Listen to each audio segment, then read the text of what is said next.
Good evening, everyone, and welcome to Gaming with the Cats. Tonight we're going to be continuing our playthrough of Phoenix Wright. It's totally a festive game, I promise. But before we get into that, let's check in with kitties here.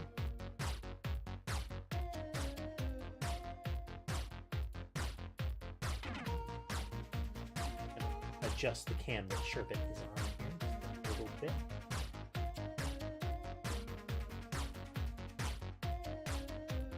Yeah, they'll have to wait for now.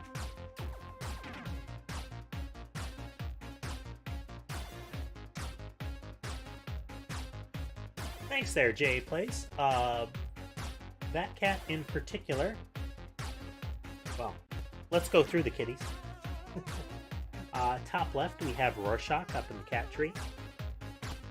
Then top center, we have Sherbet hanging out there. And then lower right, we have Sammy. Now, not visible are... Sherbet saw Sky walk by. So Sky is one of the ones that isn't visible currently. Sherbet is finds Sky to be his best buddy. Sky is less enthusiastic, but very friendly to Sherbet. You can see Sky right there in the lower right corner of the upper left of the camera. Was considering jumping up there. Oh, there he goes. There he goes. He likes to sit up in the tree, but didn't want to share with Rorschach just now. We also can't see Weasley or Ember or Mason. Oh. Sherbet's going climbing again. Sherbet is one of the two that won't let me clip his foreclaws, so he still has full-on murder mittens. They're aptly named because when I tried to clip them last, just like Sammy, he cut me to ribbons. But yes, tonight we are going to be playing more Phoenix Wright. Should be good times. Get that all prepped up here. We can stop this track. Start this track. There we go.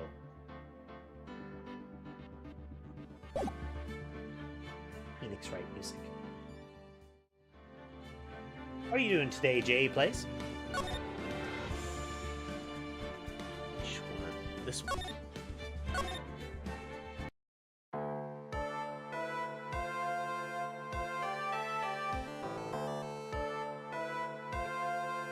Phoenix Wright is pretty loud. Doing pretty good today. I figured I'd start early. I have some video-related things that I need to do that I am putting off, so might as well stream.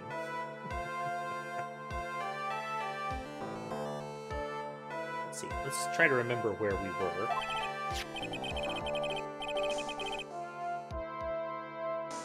Okay. So this was... The teddy bear was one of the inconsistencies in the last one. That the teddy bear was taken from the room of the victim and handed off to somebody. But the supposed killer, the one that we know is the killer, but that we want to drag out the crime or the trial as long as possible, because the killer has an assassin that is holding one of our friends hostage.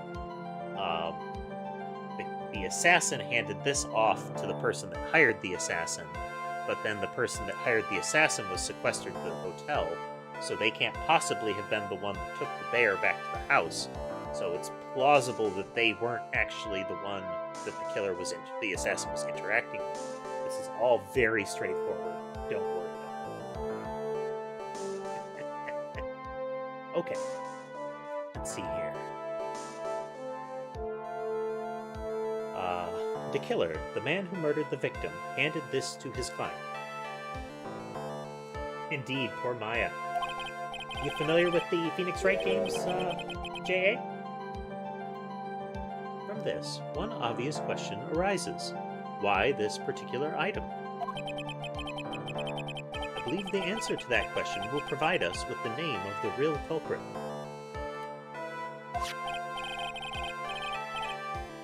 Now then, The prosecution calls the defendant's manager, Adrian Andrews, to the stand.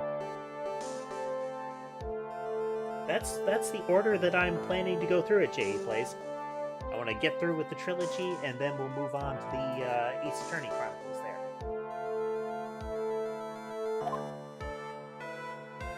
It will take us a while. There's lots to go through. Currently, the witness is accused of tampering and obstruction of justice. However, you have been called to the witness stand today to ascertain who exactly is guilty of murder. I understand. Very good. Now, have you ever seen this bear before, Miss Andrews?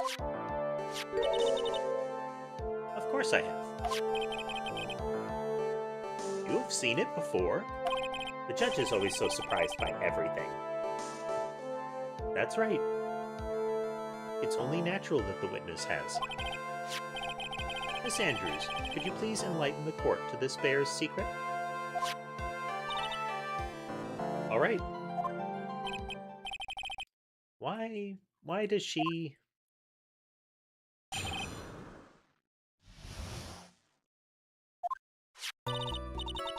Actually, this is an elaborate puzzle. If you know the correct order, it can be taken apart one piece at a time. At its center is a small cavity with just enough room to store a small item. That's right, Jay. The judge doesn't really have a mind of his own, unless it's to overrule or reprimand Phoenix in some way. Otherwise, he's pretty much a puppet for everybody around.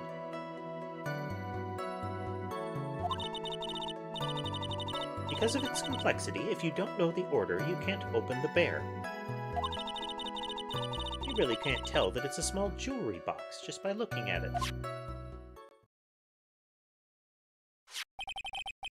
So this figurine, it's a container of sorts, is it?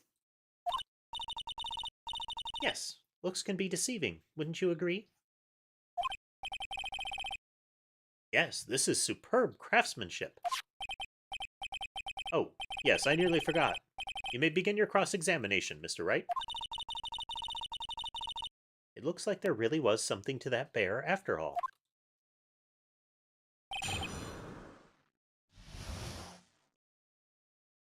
Yeah, this particular trial has had some good turns to it. And it had that really vicious moment with Edgeworth going after Adrian here.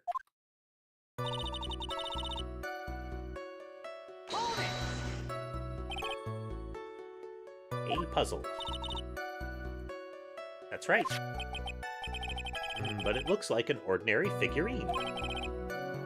True enough. The people who don't know, I'm sure they would never guess that this was a puzzle. So what kind of puzzle is this exactly? Take it apart. So you can take it apart. And how would one go about doing that? Well, you first turn its tail to the right, and then push it in. Oh, yes, I see. After that, the arms and legs are free to move and can be removed. Oh, this is most interesting. A boy and his new toy. It's like he's 5 all over again.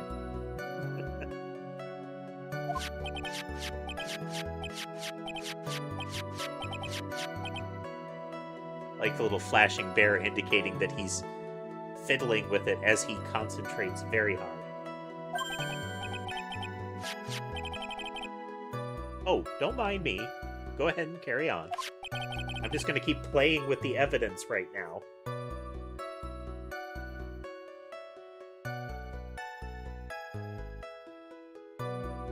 I agree, Jay. Adrian is really a centerpiece for this as far as kind of the emotional gravity of it, especially once Ungard kind of reveals himself.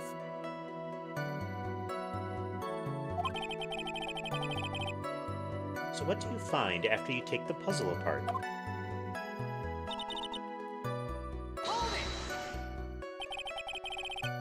And how do you know about this? I know because I was the one who bought it. Huh? It was a souvenir from when a friend and I went to Switzerland. Then this was a present from you? That's right. It was a puzzle in the shape of a bear, so I thought it would be perfect for Juan. It was a peasant. It was a present from Miss Andrews. Witness, let's continue with your testimony. Because of its complexity. Question. So who exactly knew how to solve this puzzle? Only the two of us, Juan and myself. It was a souvenir from Switzerland. So I doubt there are that many people with the same bear in this country. But it looks like it can be easily broken. Especially if someone wanted to get at what's inside. Well, it's a toy. But it can never be the same again once it's been broken.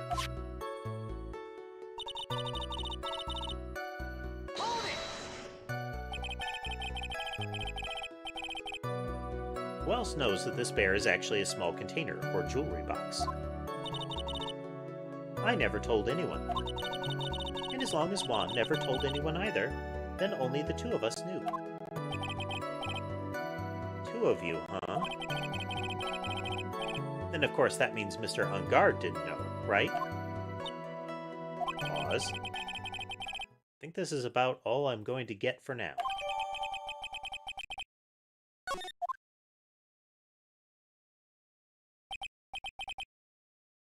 Well, Mr. Wright, I think even you have come to realize...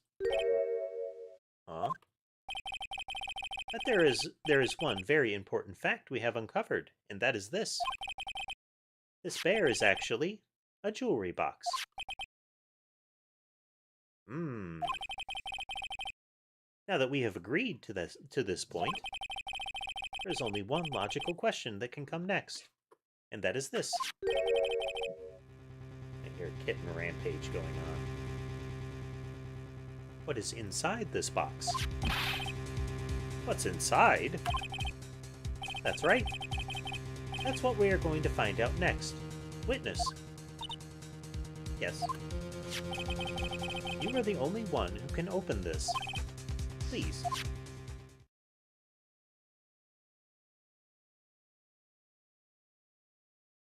There's a painful silence hanging over the courtroom. All eyes are on Miss Andrews now as she solves the puzzle and takes the bear apart. And click. I've opened it.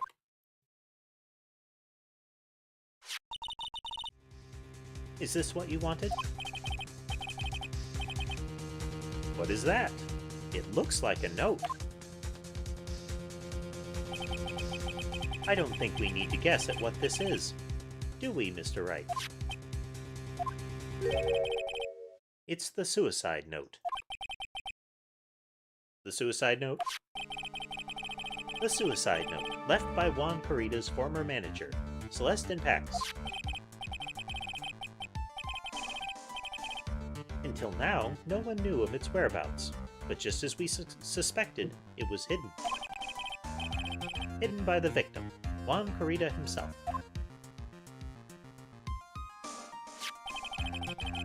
It seems Celeste Impax had very beautiful handwriting. And she just as beautifully signed her own name on this document. This is most definitely the note she left right before she committed suicide.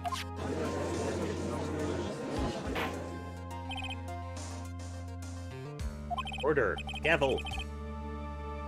Witness, did you know about this? Yes, I did.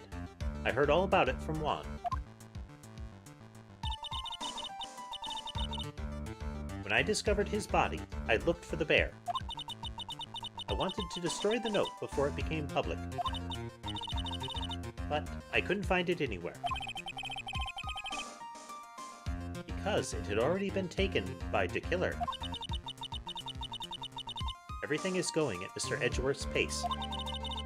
So now that the suicide note has been found, what's the next logical question? What is written on the note? That's right. At least that's what I would think. Now then, I believe it's only appropriate the contents of this note be made known. I can't stop you, can I? I went through so much just to get my hands on it, and I was going to burn it, for her sake. I'm deeply sorry, but I can't allow you to persuade me to stop. Your Honor, if you could please read the contents of the note aloud. Very well.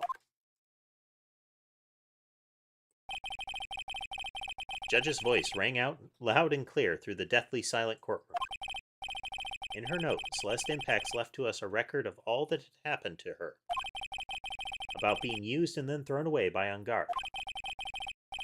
About being engaged to Karita and Ungard's role in destroying them. And about how she decided, in her despair, to end it all.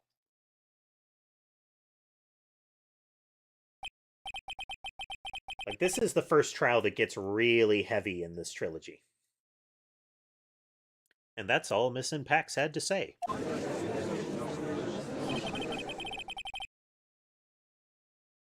There is one thing I would like to say here. The prosecution has no interest in slandering Mr. Ungard. Then what? Our intention, Your Honor, is to establish a motive for murder. Isn't that correct, witness? Yes. On the night of the murder, Guam was going to make the contents of the note public. After the post-ceremony show, he was going to hold a press conference. My word. Matt Ungard values, above all else, his refreshing like a spring breeze image. Which is why he had to stop this note from being made public. At any cost. Tales of Ungard's horrible misdeeds.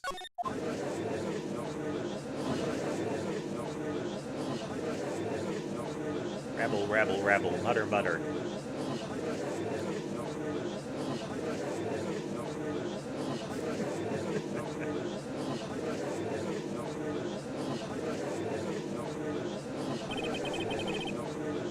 There is no room for doubt here. Mr. DeKiller's client's goal was to obtain this suicide note. The only person who needed this note that badly is the defendant. Let's not forget that the bear with the note inside was found at the defendant's house. It seems the truth has come out at last. The defendant's motives were entirely selfish. He deserves no sympathy from anyone. Way to be impartial, Mr. Judge. Way to be impartial. How am I supposed to escape from this one? Why the hesitation, Phoenix? Gumshoe hasn't called yet, so you know what you must do. Carry on and buy him some more time. Two deadly pieces of evidence, the figurine and the suicide note. Maybe somehow I can find a way out of this situation through those. So what we're going to do is we're going to plonk a save down right here. Gavel is already in the judge's hand. Phoenix, hurry.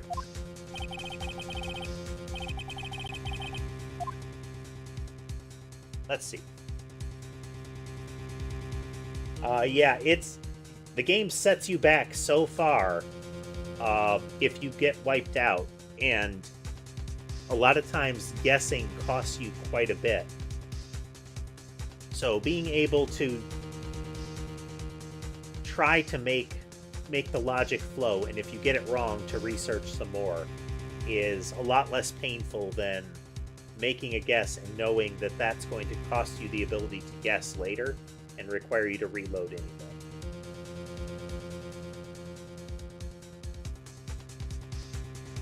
know... How would he know that it was in there?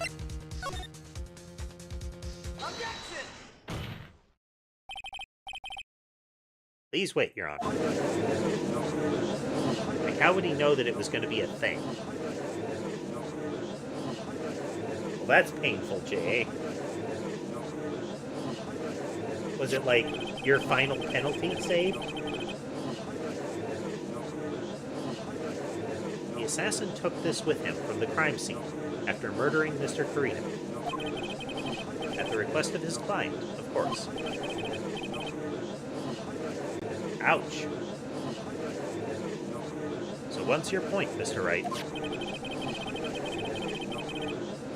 I don't think it's possible that Mr. DeKiller's client was Matt Ungard. In fact, I think there is a contradiction here.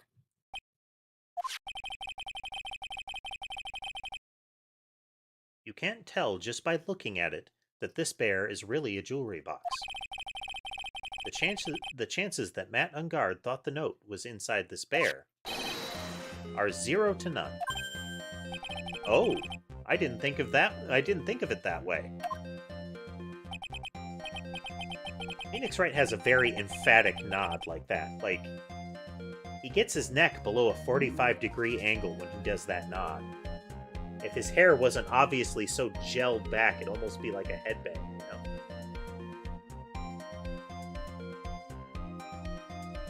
Exactly, but I did think of it that way, and I thought it was rather strange. After all, there's no reason why Mr. Ungard would ever want a jewelry box like this.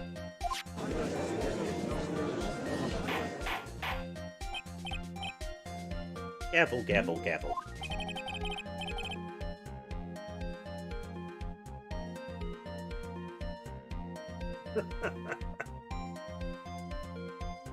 I mean, that has got to make it really hard for him to sleep, you know, J.A.? If that hair is natural, he's got to pretty much sleep on his face at that point. Because those look like rigid spikes. You make a valid point, Mr. Wright. Mr. Edgeworth, what is your opinion?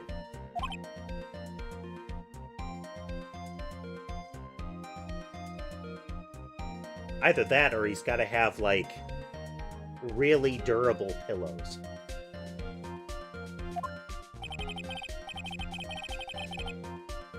It's just a flash, but I think I did rather well on this one. Unfortunately...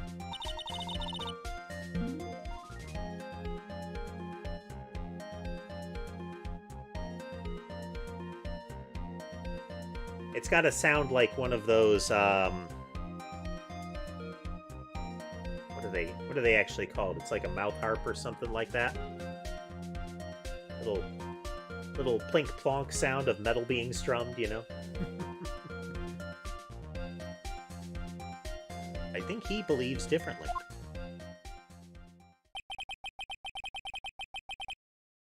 I believe a show of appreciation is in order. Huh?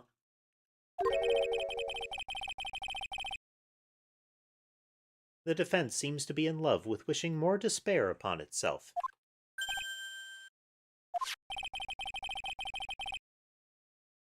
I would like to direct the court's attention to this.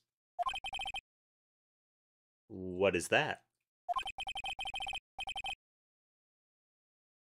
It is a very small video camera, Your Honor.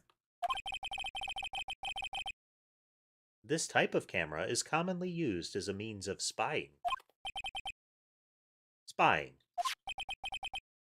What the? I thought that spy camera was in my possession. Matt Ungard and the victim both thought of the other as their biggest rival. They even went so far as to use this type of item to find each other's weaknesses. And... the victim, Juan Carrito, was being spied on. His personal life was being watched by none other than Matt Ungard.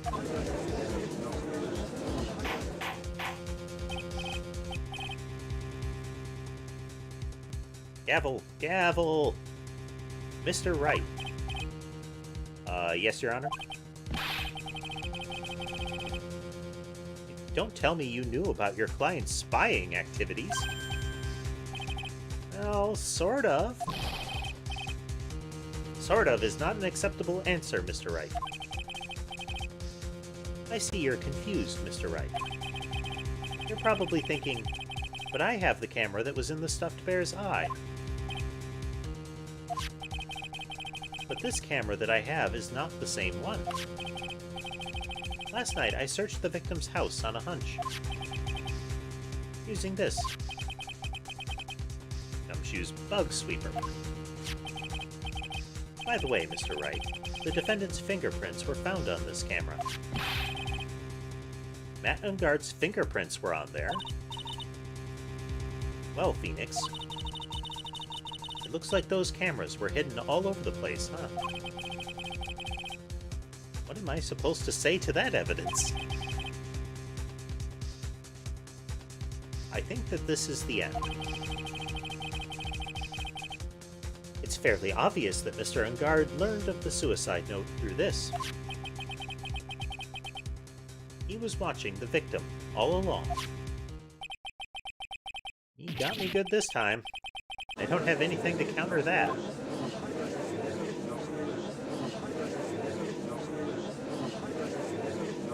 Is that man the bad killer guy?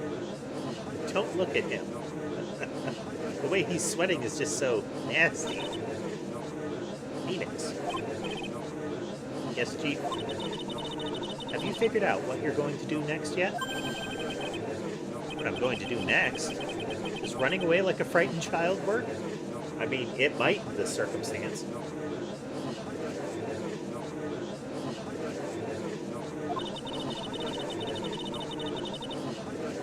I know it seems like Mr. Edgeworth is very close to putting the lid on this case.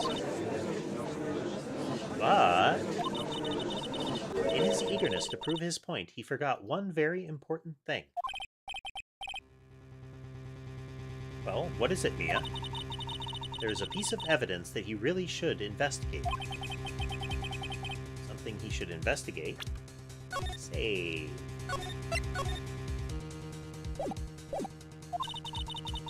I would really hate to see the good prosecutor get scolded for not remembering to look into the item when he had the chance.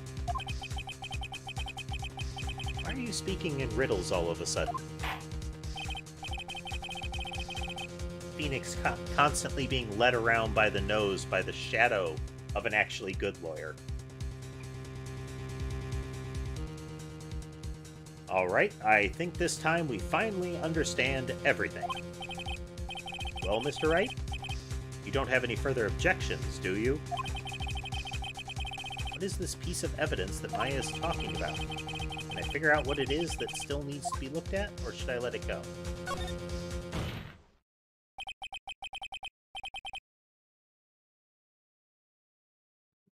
It's vital to his whole legal practice that he keeps this kind of company, Tess.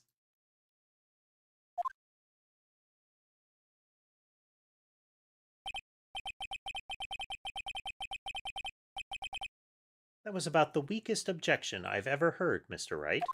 Objection!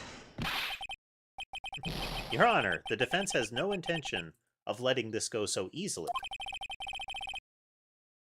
You are beginning to sound desperate.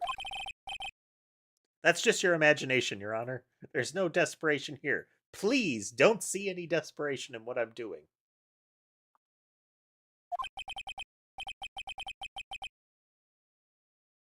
Mr. Edgeworth, this is not like you at all.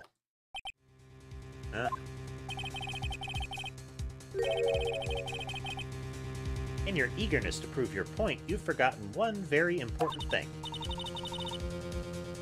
Hey, isn't that what I just said? You didn't tell me what the thing is, Mia. You don't get to talk.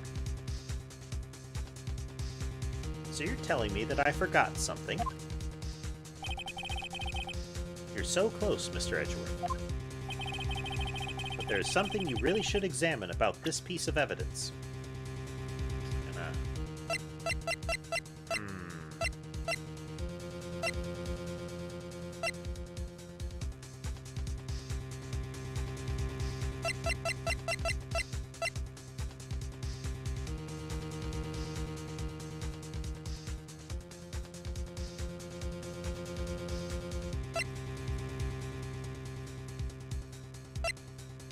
this one was only set to record at 8 p.m., but that doesn't mean that it couldn't have been that there couldn't have been others recording.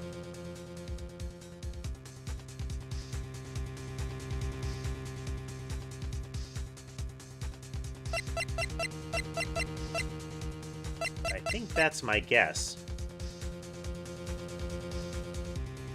Is the fact that it was only recording for a particular period.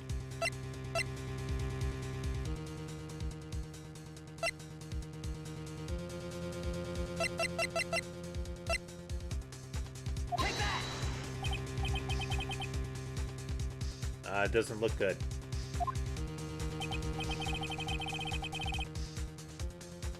Yes, I do believe some special examination is needed. But I think the item should be examined in the item is the. But I think the item that should be examined is the defense's gray matter. Whoops. Mr. Wright, after this trial is over, I would like to see you in my chambers. I think there are a few things we need to discuss. Yes, Your Honor. If you're going to speak, at least make use of your brain to make up something intelligible. So you're telling me I forgot something. Okay, wasn't that.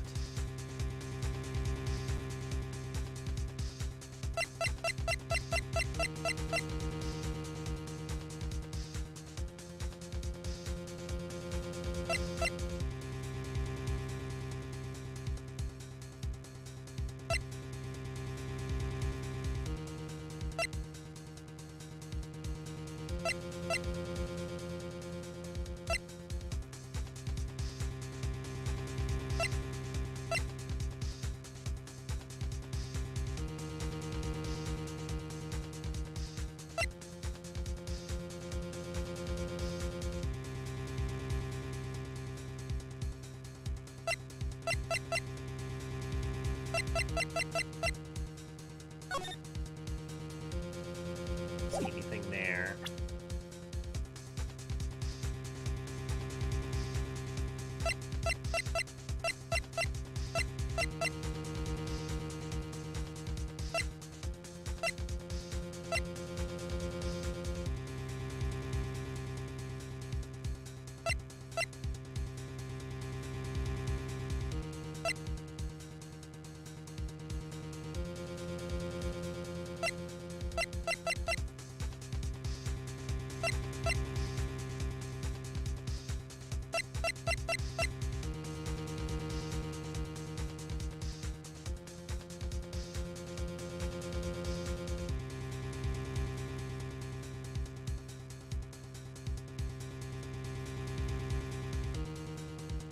Well, there's the possibility it's... How would he even know that there was a suicide note? Because no note was ever found.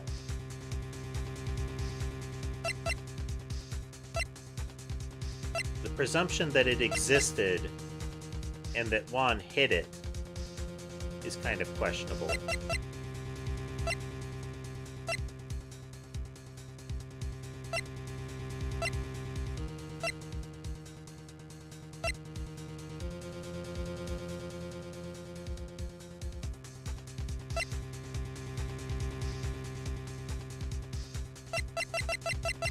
Well, that's my next guess. And that is not the right thing.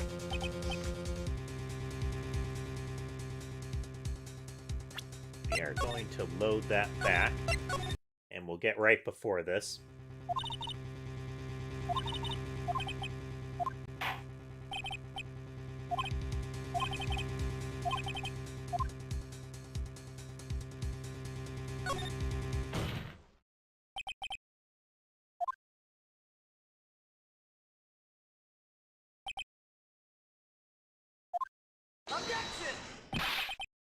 Emphasis.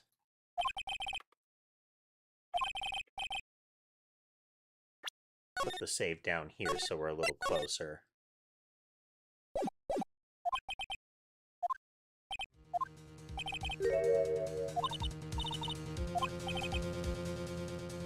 There we go. the beginning of the show me what it is statement.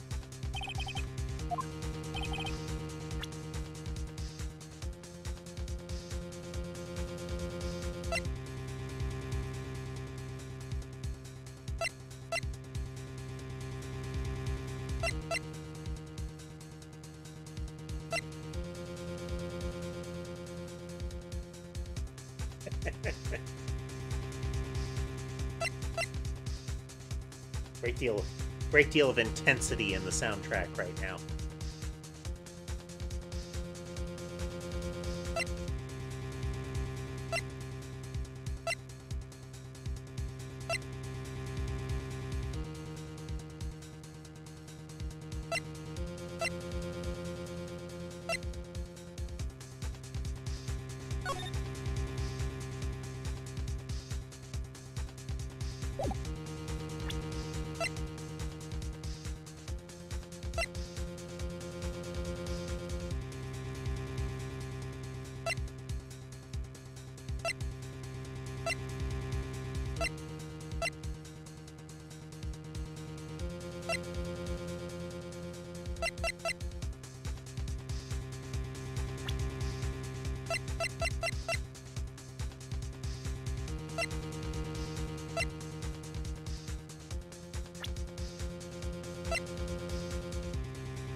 It's not that. We know it's not the camera being only recording for a single hour.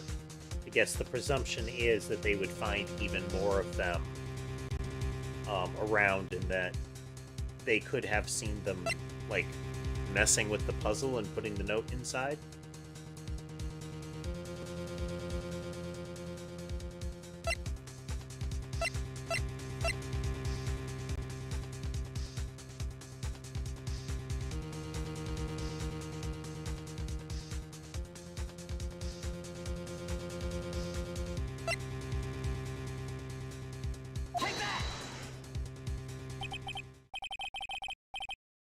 That was the thing. So my guess that worked would be that how would they have known what was on it? That it would be a problem. Let alone how would they know that it was in the bear, but how would they know what was on it? Who knows? I mean, sure, this suicide note was found inside this bear. But this bear was in my possession until only a few moments ago. Which means the handwriting on this suicide note has yet to be analyzed. Oh. So, as to whether this pivotal piece of evidence was really written by Miss Impax or not, that has yet to even remotely be confirmed.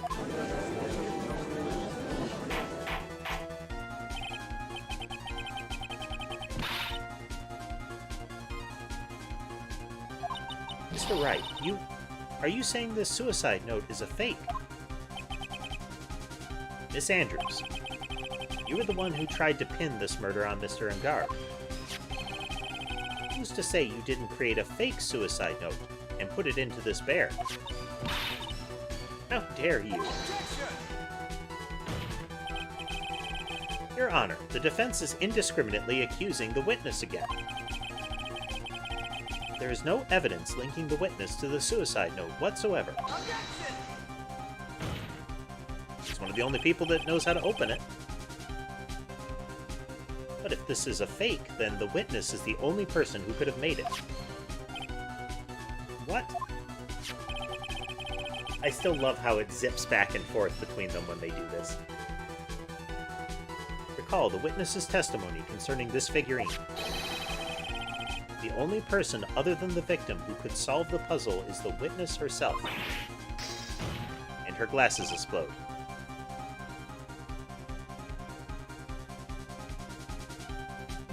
Hey there, Barrett. I think it's Barrett, is it? Um, yes, Phoenix Wright is definitely an enjoyable game.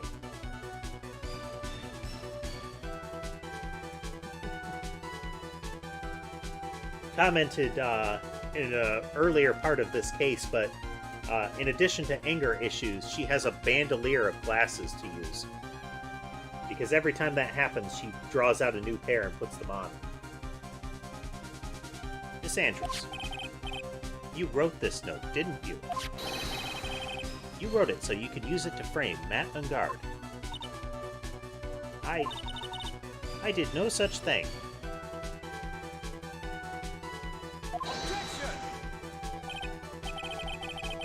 I mean, maybe they're those really, really cheap reading glasses you can get in some drugstores, you know?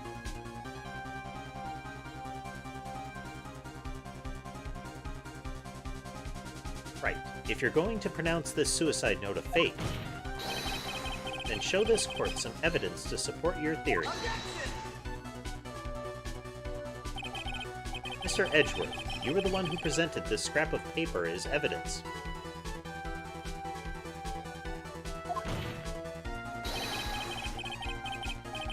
That means the burden of proof lies with you, the prosecution. I mean, the burden of proof is supposed to lie with the prosecution entirely, isn't it? That's enough.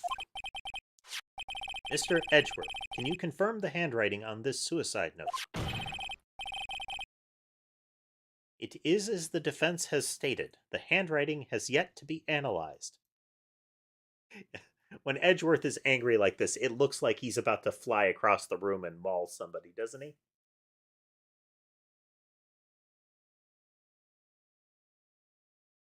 Hey, Weasley came out. But yes, Ace Attorney with cats. There's Weasley. Camera's tilted up a little bit more than I normally would like, but, you know.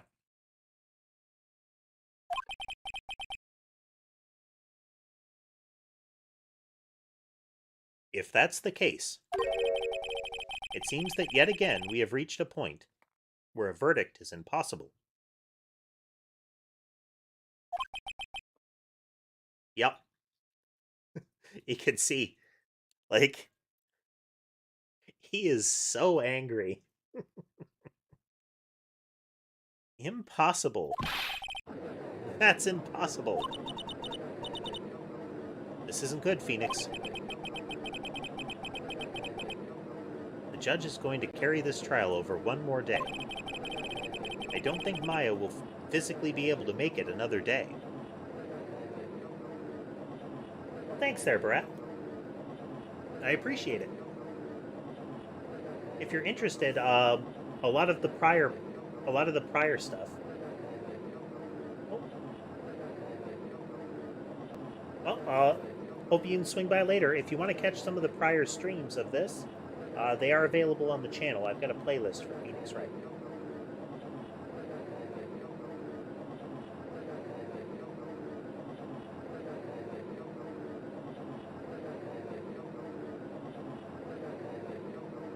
Interesting, Tess. I wasn't aware of that nuance.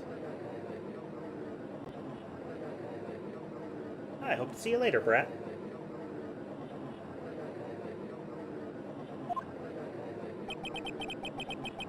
I think part of the problem with understanding where this stuff is they frequently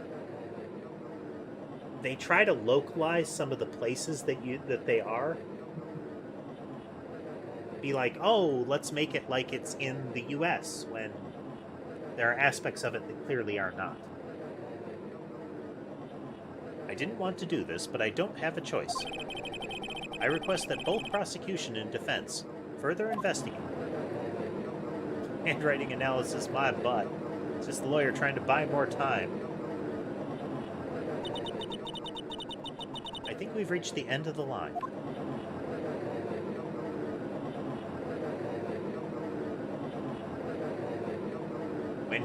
When the court audience sets up a chant of guilty, you gotta feel bad as the defense.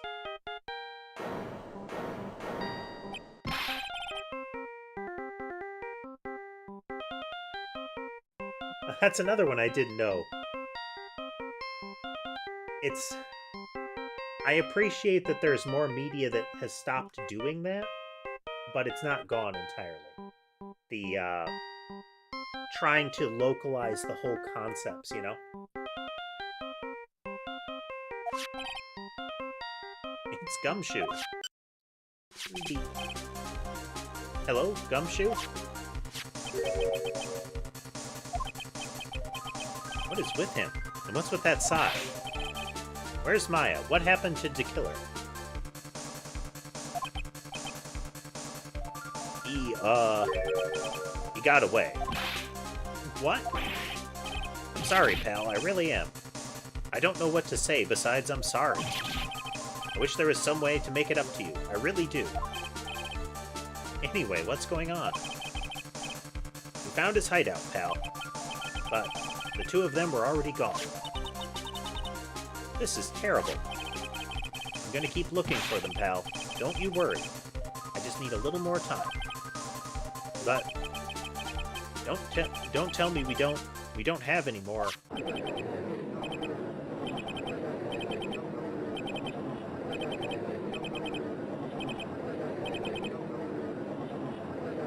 That was something that I appreciated back in the day of fan dubs, J.A.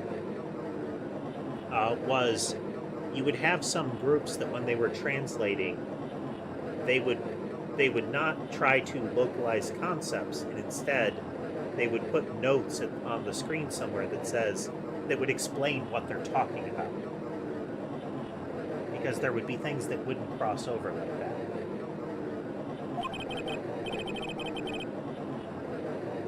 You hear that? They're calling for his head. Mr. Wright, I can't. For us to come this far. Oh. What is it? Let me talk to Mr. Edgeworth. I can't do that. Mr. Wright, would you please get a hold of yourself? Yes, Your Honor. I'm about to end today's proceedings. You may take your phone calls after. Hold on, Your Honor. Edgeworth, catch. It reminds me of whenever he uses the Magatama. The way they always say "take that" during it feels like he's chucking the stone at them. Mr. Edgeworth? Please, you've got to buy us some more time. Court is in session. Beep. I'm sorry, Your Honor. You were saying? Mr. Wright, this is a court of law. I'm sorry, Your Honor, but... Gavel. I'm reluctant to do this. However, it appears I have no choice but to suspend proceedings until tomorrow.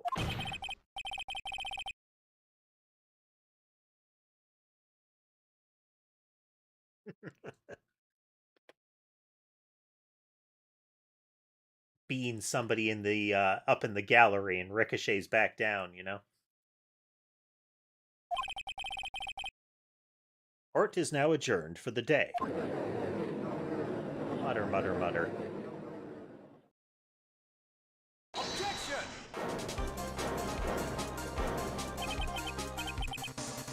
Please wait, Your Honor. Edgeworth? What is this, Mr. Edgeworth? I humbly request another 30 minutes of Your Honor's time. For what purpose? We can perform the necessary tests on this piece of evidence at this time.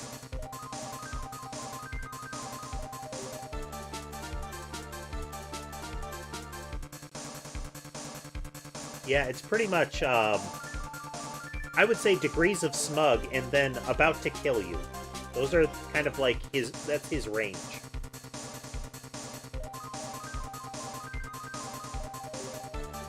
Or when they have him facing directly at you, which also feels like he might kill you at any moment. Facial expression.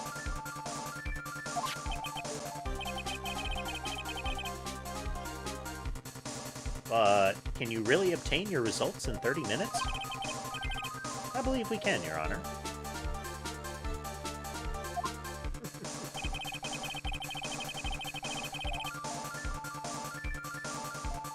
Yeah, that smile is usually a, you have lost smile. But wouldn't it be better if we adjourned for today and then reconvene tomorrow? 30 minutes. Please, Your Honor. That's all I'm asking for. Please, Your Honor. Very well. Gavel. At the prosecution's request, this court will now take a 30-minute recess. But be advised that I will not allow another recess today. You've played outside long enough. I'm not sure if this is helping or hurting us. The court will now take its final recess of the day.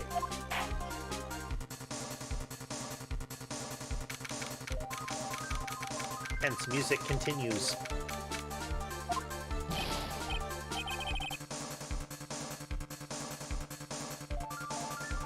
Right. Well, what's going on with Maya's situation?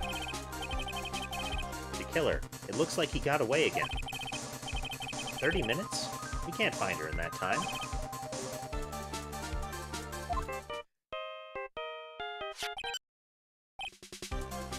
Report. Ah, is that Mr. Edgeworth?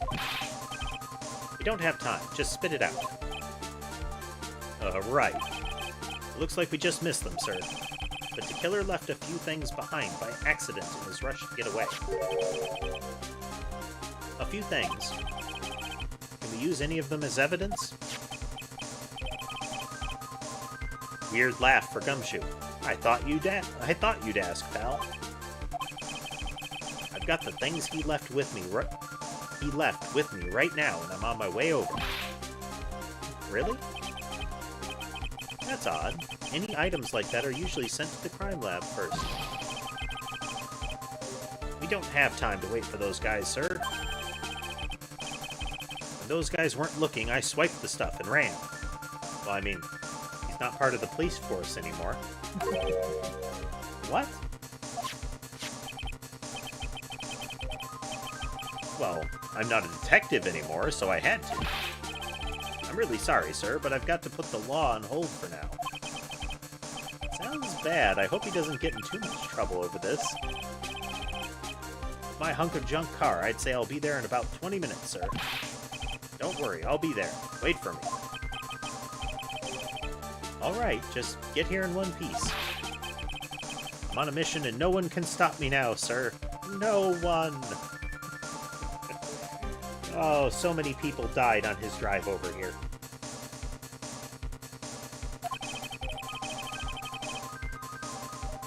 I feel like I was right. I'm pulling out all the stops and running every red light.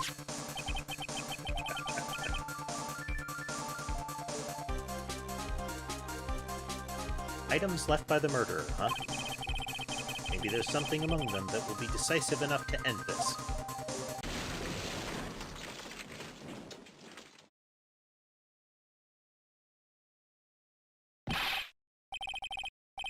Hey, what's wrong, Detective Gumshoe? Answer me.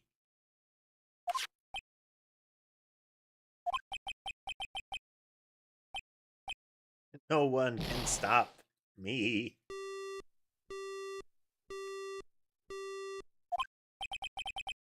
What happened?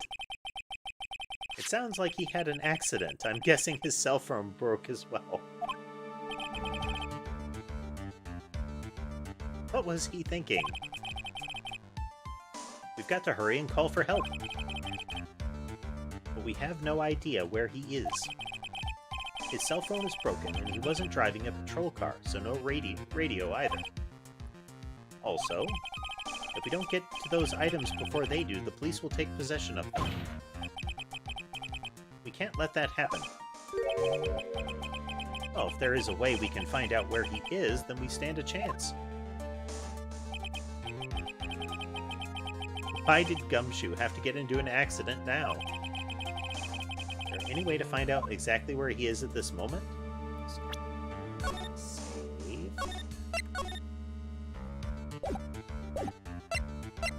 Sure. That's right, there is a way. What? How? I'm sure we can find out where Detective Gumshoe is through this.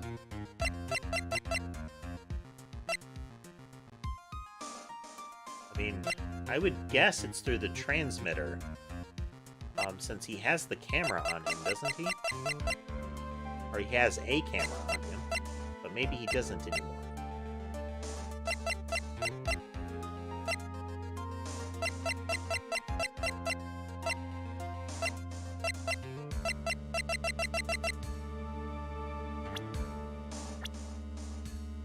That's my guess. Not in the middle of a mock trial here. Guess this won't work, huh? Gonna load because I want this to work. Oh, you're right, you're right. Yes, she has a bug on him.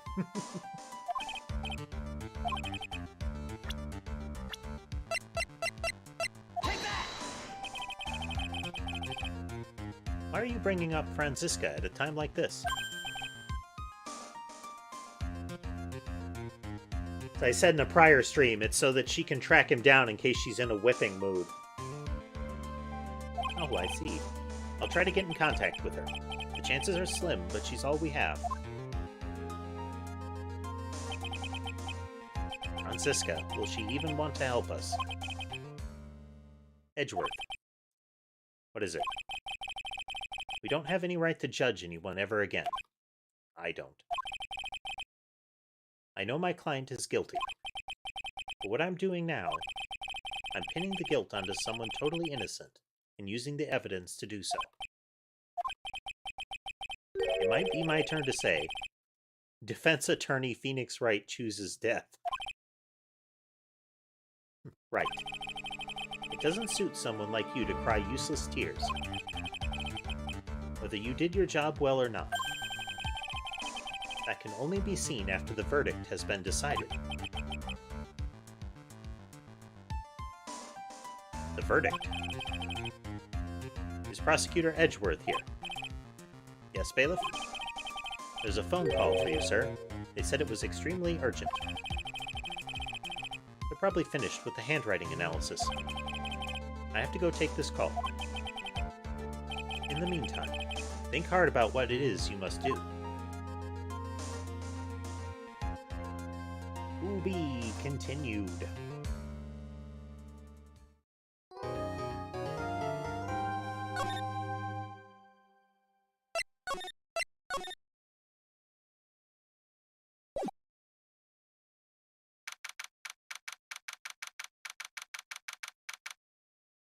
Back in the courtroom.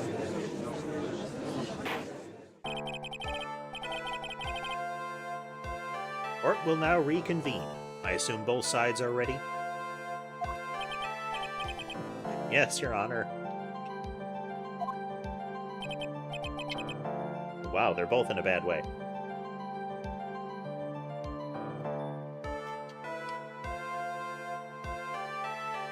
Yes, Your Honor.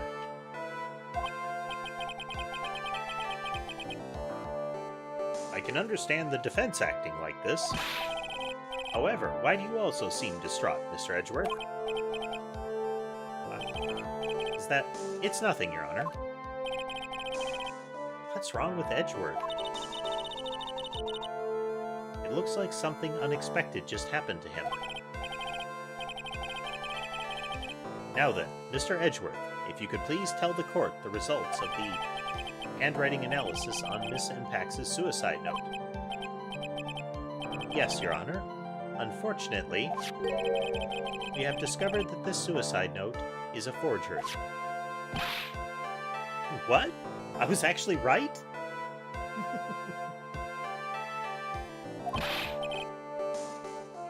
What do you mean, Mr. Edgeworth? This note was not written by Miss Impax herself. It is a fake.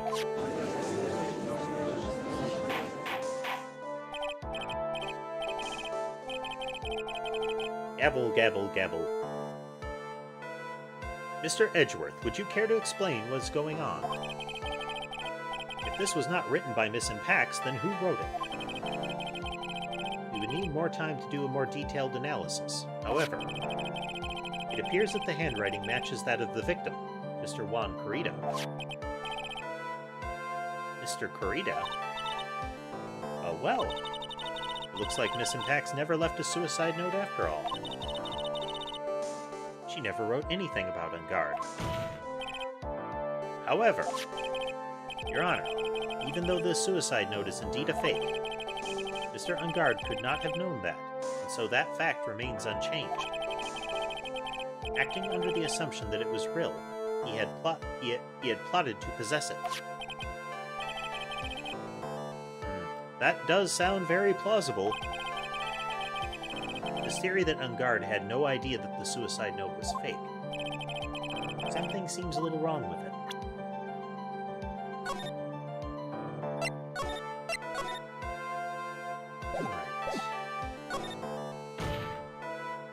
Abel. The defense believes that the theory the prosecution has stated contradicts testimony. If everything the prosecution has proven up to this point is true, then it's impossible for Mr. Ungard not to know it was a fake.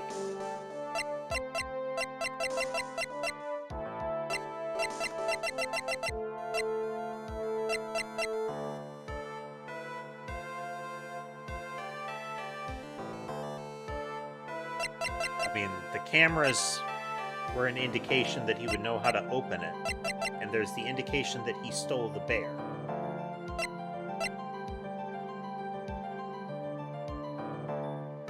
Why would he steal the bear if it was a fake?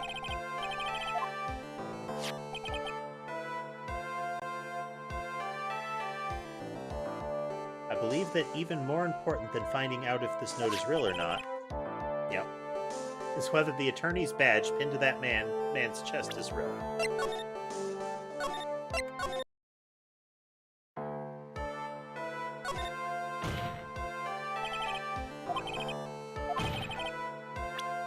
So, camera.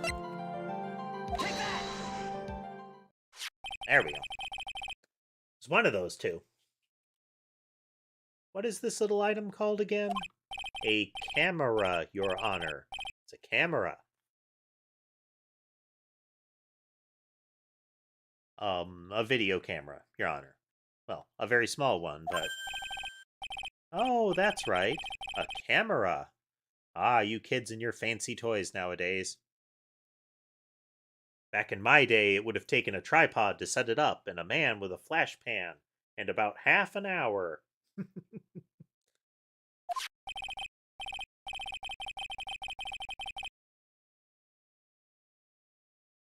Mr. Edgeworth, earlier you claimed that Mr. Ungard knew of the existence of this note because he was spying on the victim. Isn't that right? If that were true, then this means Mr. Ungard would have known that the victim had forged the note. Ah! Gavel. So then the defendant knew this suicide note was a fake. And if that's true, then the situation has suddenly changed in a very dramatic way.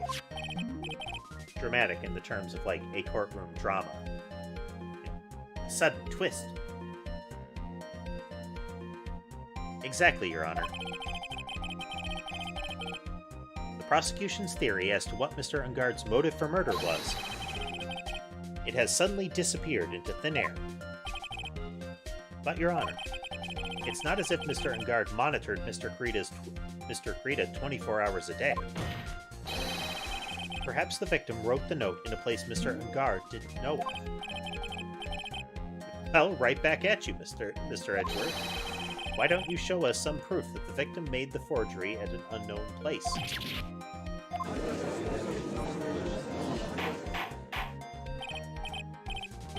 Gavel, gavel, gavel. Mr. Edgeworth. It looks like this time it is you who has dug his own grave. As I figured... Huh? As you figured. As I figured, it came down to this after all. Mr. Edgeworth, you are not making any sense. When I heard the results of the handwriting analysis, I thought this might happen. The question is, what next? What next? If the prosecution can't prove Mr. Ungard's motive through the evidence, then we must prove it from another angle. Well, I agree with you there. Your Honor, the prosecution would like to call a witness to the stand at this time. Oh, well, that's fine. However, this witness is a little unusual. Edgeworth stuttering? That's not like him at all. Unusual? Well, what sort of witness is this person, Mr. Edgeworth?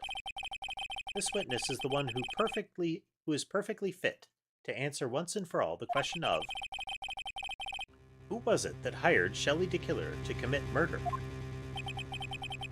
That's impossible. Who in the... No such person exists who can answer that question with such certainty. Yes, Mr. Edgeworth. Who is this witness?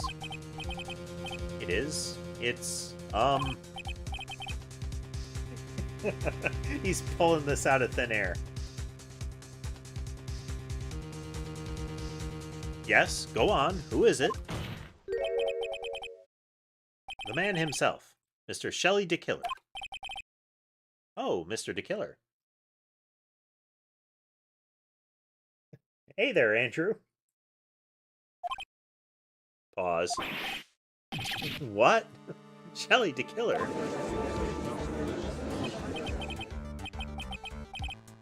Thanks for joining us today, Andrew.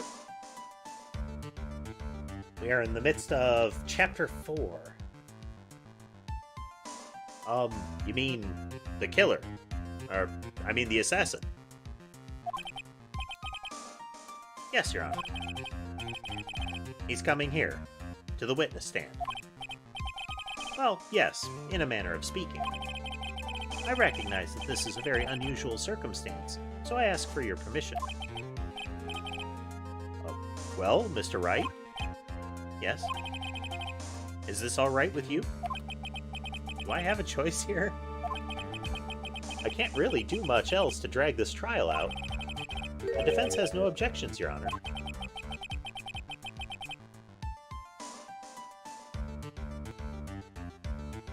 Wonder if it really is all right to do this.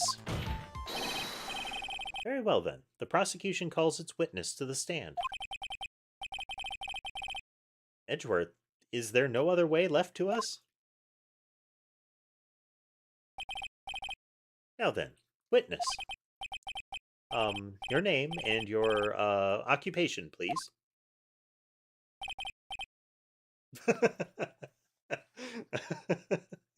The transceiver. Nice.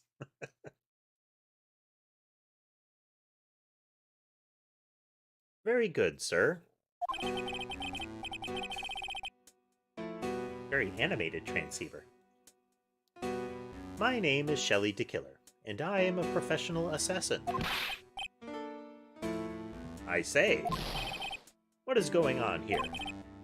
Your Honor? How can you remain so calm, and what is the meaning of this two-way radio?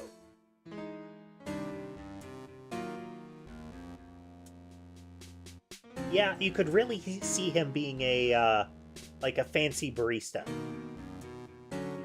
A very suspicious and sinister fancy barista. How can you remain so calm? Yep. Actually, Your Honor, it was delivered to me just now, and it came with a condition. As long as we do not trace its source, Mr. DeKiller will testify in court. So this must be that urgent phone call he got earlier, what this call he got earlier was about. Oh no, this will not do. I cannot allow this in my court. First of all, we can't even be sure this is really Mr. DeKiller himself.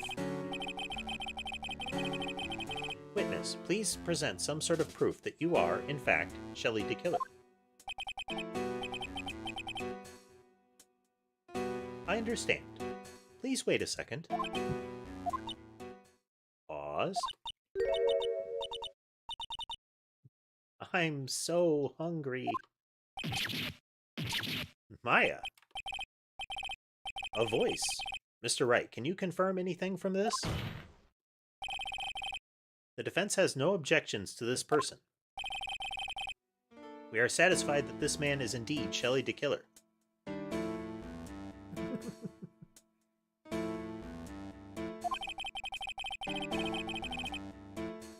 Looks like we have run into yet another unexpected turn of events.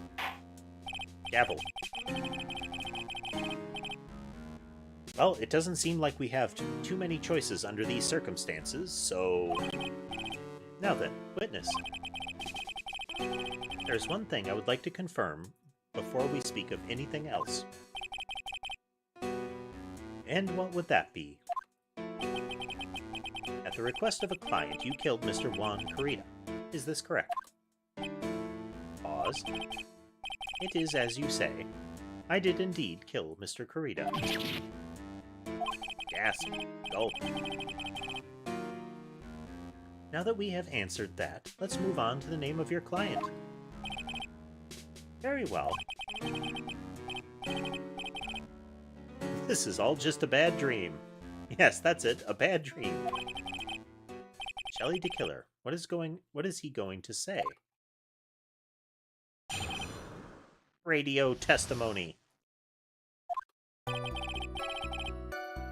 There is something I must first state. To an assassin, nothing is more important than the trust between a client and himself. And that is the reason I am here today on this witness stand. It is my wish that you grasp this concept before I give the name of my client.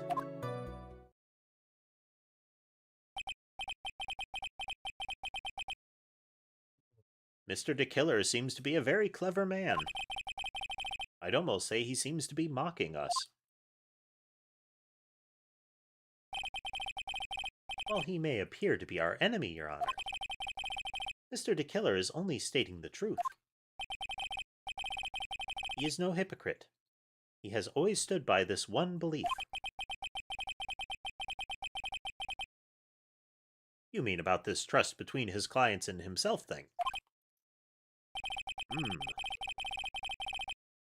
It seems to be a level of trust beyond that, beyond what people like me can comprehend.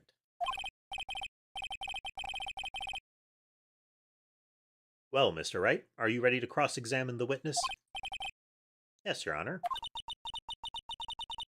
There's no way to know what's coming next, so stay cool and collected, Miss Phoenix.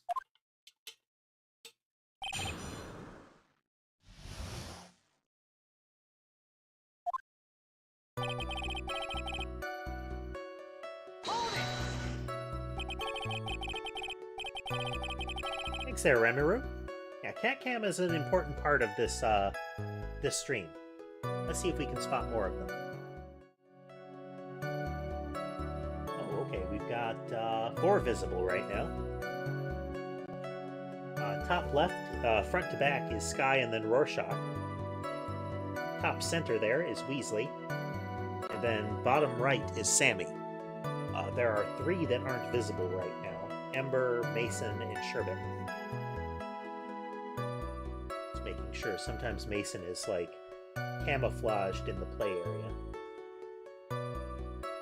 But nope, they are hiding out. Always try to keep one of them on the cat cam there. I have 7 cats.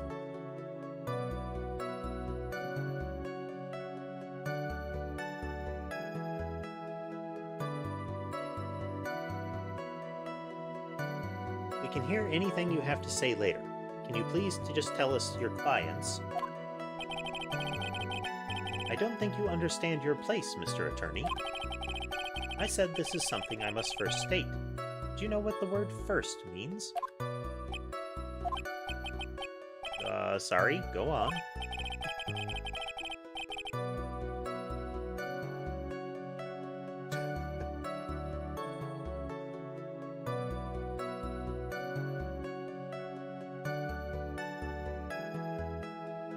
Yep. Let's see. In order of adoption, it is Sky, Weasley, Rorschach, Ember, Sammy, Mason, and Sherbet. Mason and Sherbet were adopted at the same time.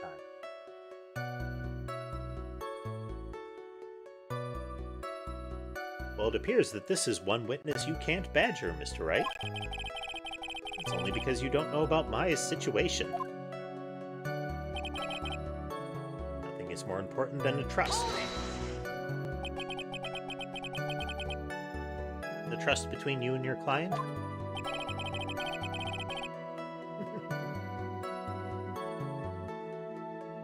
I provide my services in a fast and efficient manner. In exchange, I trust that my clients are discreet about me and my identity. If too many people knew my face, it would be quite troublesome. And that is why you are testifying in this manner? This is the first time one of my clients has ever been accused of murder.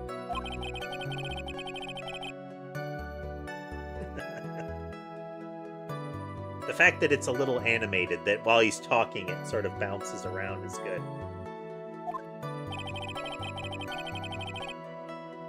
But couldn't someone stab you in the back and break your trust? It has never happened before. But if it ever did, yes, that person wouldn't be my client for very long. They would certainly... That's enough, please, no more. Hey, welcome back, Brett. We are having the assassin testify via radio transmitter. Very well. It was only a hypothetical, anyway. And that is the reason I am here today on this witness stand. That seems a little strange to me. I mean, you're about to tell us the name of your client. I would think that this would be very bad for them. It doesn't matter to me. This client has already broken the rules and acted outside of their prescribed role. Their role?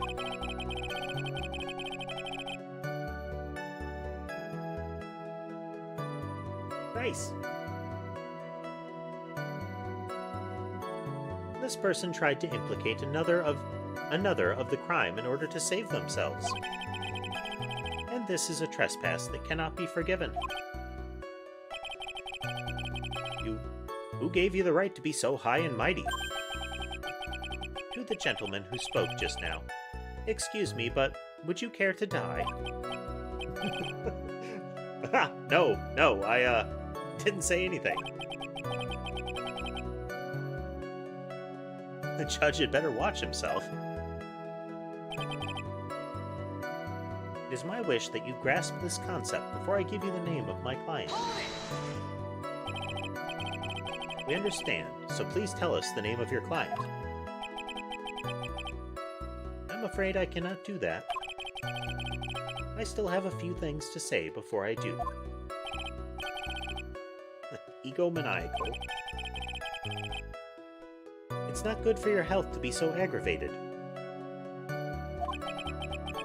You won't live very long if you let everything bother you.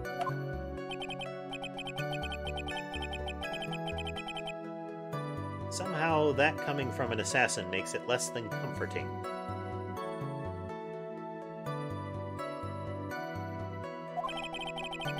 I don't really care about all this extra fluff, just tell me the name already. Patience. Try and calm down a little. It's important to try and understand his mindset. He seems very steadfast and closed, so you're going to have to work to get him to talk. You're not his therapist, you know. Something of his first state. Let's go through a second time. What's your client's name? You don't understand. Don't you get what first means? It's a repeat?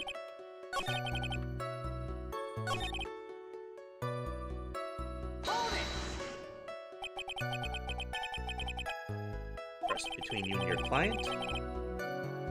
Services in a fast and efficient manner.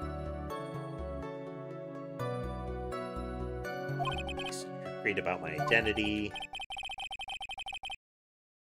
Okay, this is the new stuff. I'm sorry, but I was wondering about something you just said. You said that your client had already broken the rules. A person who frames another is the worst kind of human. And that's why you feel you can betray this person.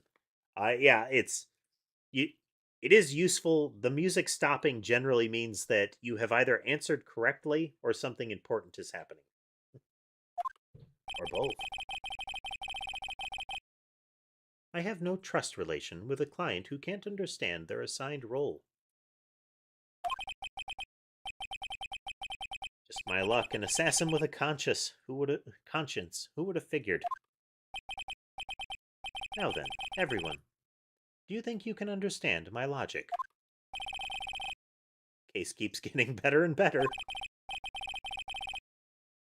If you can't, then I'm afraid we can't proceed. Everyone understands your point, I think. Really.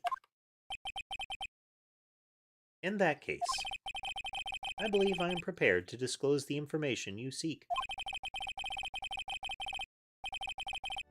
You've made it crystal clear that you value trust over all else. I believe we are ready. Excellent.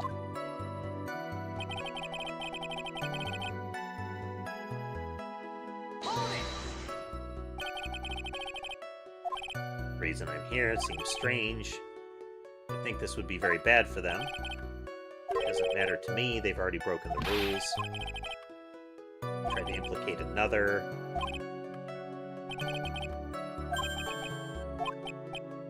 Threaten the judge with death.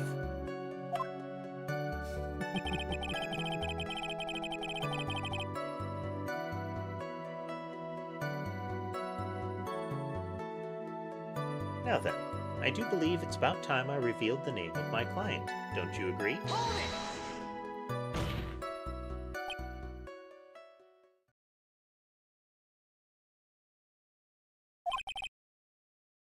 What is it?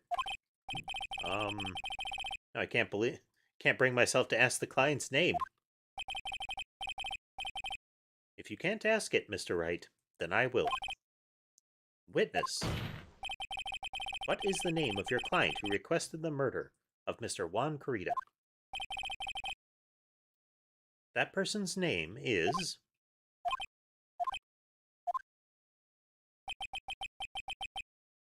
Adrian Andrews. Collective what? Witness. That's not who you told me it was earlier. Pray tell, what are you talking about, Mr. Prosecutor? I should think I know my own client and is Adrian Andrews. What? Sudden twist. This can't be. On the phone earlier. What's going on here? My guess is that Mr. DeKiller just stabbed Mr. Edgeworth in the back. Stabbed Edgeworth in the back? I'm sure in order to get an audience with this court, Mr. DeKiller told him a different name. Matt Ungard, perhaps?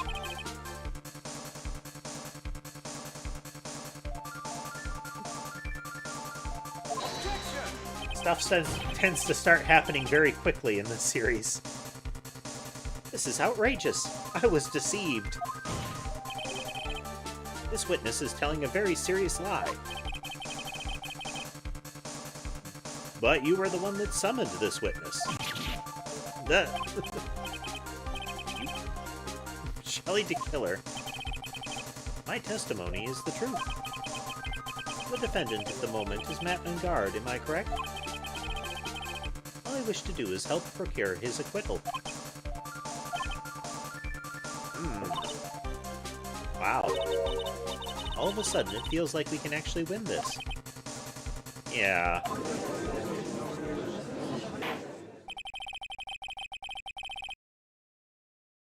The prosecution has failed to provide a motive, and has instead provided this suicide note, which is a forgery created by the victim. Furthermore, there is the possibility the defendant knew it was a fake. But most definitive of all, we have heard from the assassin himself, the name of his client. Mr. DeKiller's client who requested the murder was not the defendant at all. No. With all this evidence, it is obvious to me that this means that Mr. Matt Ungard is innocent. Gasp. I seem to have caused you all a bit of confusion. Please continue your discussion and call me when you have reached a verdict. Beep. Gavel. Bailiff, please take Miss Adrian Andrews in immediately. What now? With the way this is going, Ungard will be found innocent. This may be our last chance to save Maya.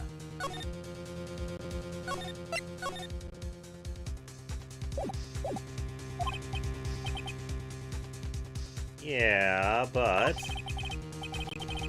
Edgeworth is right. The killer is lying. And Ungard, my client, I know he's guilty. And I live with myself if I win this. Who would have believed the prosecution's own witness would absolve the defendant? Anybody who has been watching all of these trials would believe that, Judge. That keeps happening. Hey there, Weasley.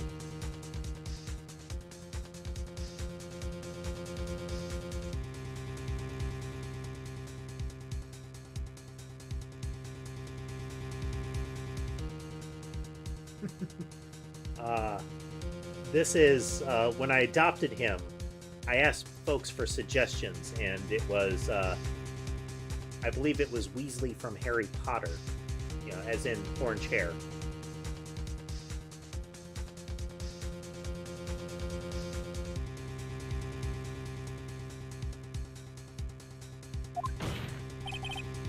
Your Honor, the prosecution requests permission to further question the witness. Shelley DeKiller is certainly lying under oath.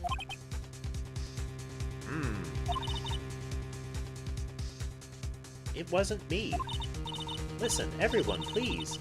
That testimony just now, it was all one big lie. Miss Andrews, the suicide note may have been a fake. But that man, Matt, he's the reason Celeste died. And Juan's death, it was all because he got pulled into Matt's twisted world. That testimony just now, you have to believe me, it was a horrible, horrible lie. But Mr. DeKiller himself has testified. He has named you as his client. No, that's not true. Also, there is quite a bit of evidence that points to you. The knife and the button, donning the nickel samurai costume. But that's... You even have a motive. We know that Miss Celeste Impax was a large part of your life. You wanted to follow her, and you wanted revenge against the two who hurt her. I would say you have plenty of reasons to want them both dead. No, Mr. Wright. You know the truth. Tell them. Tell them the real story. Who the real killer is. Tell them. Please, help me. I know the truth. Mr. Wright. Yes, Your Honor? I believe we have reached the end of this trial. Therefore, I ask the defense for any final words or opinions. I have to decide. Just plonk down a save point right here just to be sure. Do I take the not guilty verdict and save Maya? Or do I throw this chance away and wait for Gumshoe's new evidence? What am I supposed to do? Phoenix. I can't do it, Mia. I can't accept the not guilty. You are a lawyer. I know. But Matt Ungard is a killer, a murderer. I can't let him get away with this. I can't let someone else take the fall. If I let Miss Andrews be convicted, then I am no better than Ungard. And even though I don't want to admit it, I have to face the fact that this is because of words. That this is because of Edgeworth that I now know the real truth. That it is because. He could have gotten Ungard convicted so many times over, but he never took a single one of those chances. If I take this verdict right now, I'd be betraying his trust. His trust? I never thought about it until now. I trust him?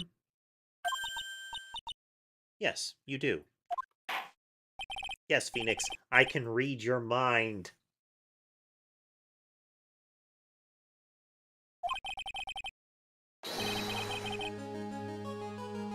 The defense requests that we be allowed to further question Mr. DeKiller. Am I hearing you correctly, Mr. Wright? Right. But, that witness has cleared your client through his testimony. Your job here is done. I'm not done yet. To see through the witness's lies and find the truth. That is my job, Your Honor. There's still more evidence to look at. And I'm sure that once those pieces arrive here in this very courtroom, a miracle will occur. See, I told you. I told you it was going to be seasonal. Now we're going to get our Christmas miracle in court.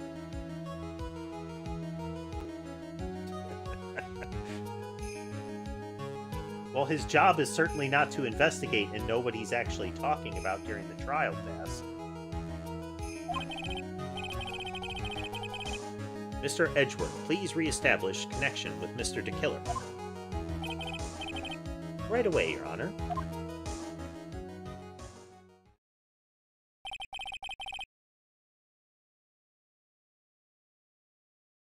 Has the verdict been reached? Before that, we would like to talk with you a little more. About? All you needed from me was the name of my client. What else could you need me for? Well, actually, we would like to hear everything you know about this case. That is how things are usually done. What is he talking about? Usually done? But what shall we have him testify about now? Mr. DeKiller, if you don't mind, please testify about your client in more detail. You legal people and your procedures. Is it any wonder no one likes to go to court? Back in my day, being called to trial was a little jaunt, a little outing. Something we'd do for fun. Pack a picnic. As I've already stated quite a few times, Adrian Andrews is my client. However, one thing I simply cannot overlook is tampering with the scene of the crime. My client did it to frame another for the crime. While pretending to be the first person to discover the body and enter the scene, Adrian Andrews already knew from the very beginning that Juan Carita was dead.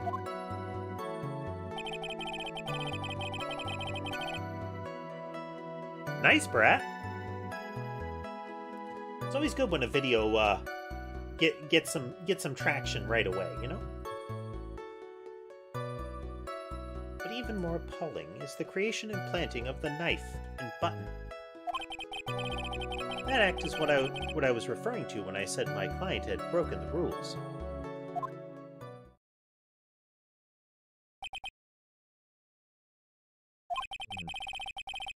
This is a most unexpected turn of events for the, 5th time now?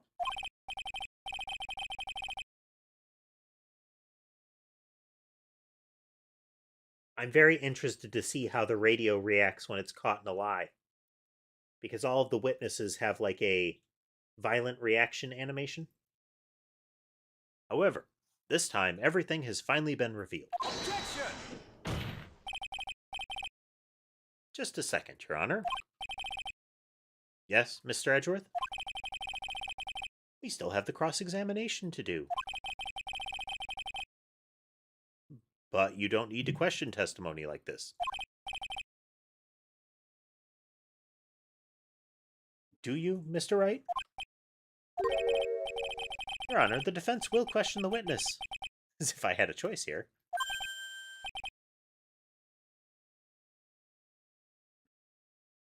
Huh? Why? What this witness has said is nothing but beneficial to the defense's case.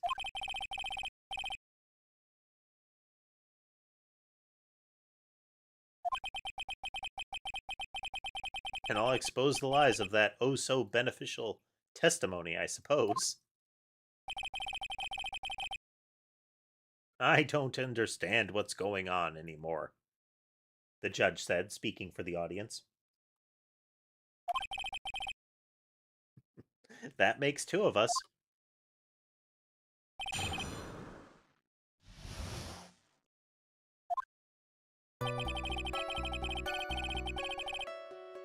Question. Not. What is it, Mr. Wright? If I press him the wrong way, it might raise suspicions on his end. But I have to do something to waste more time. Witness, about requesting a hit. Yes? How much is your fee? I see you are also quite a dark-hearted man, Mr. Attorney. Huh? If you would like to talk business, we can do so after the trial. No, I'm not thinking of hiring Mr. Wright. Yes? You want to kill me. You want me dead, don't you? What? Why would you think something like that, Your Honor? Guilty, Mr. Phoenix Wright. You're hereby declared guilty. Witness, let's continue.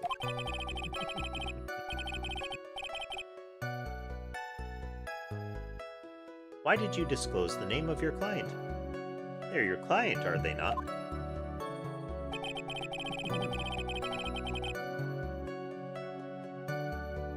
One thing I simply cannot overlook is tampering with the scene of the crime. I would think that most people wouldn't be able to overlook a person hiring another to kill. If I had a problem with such a thing, I wouldn't be very effective at my job. Yeah. Well, a change in occupation might be good for you. However, I will say this. Even though I am the one that does the deed, my clients are always the real guilty party. That goes without saying, Mr. DeKiller.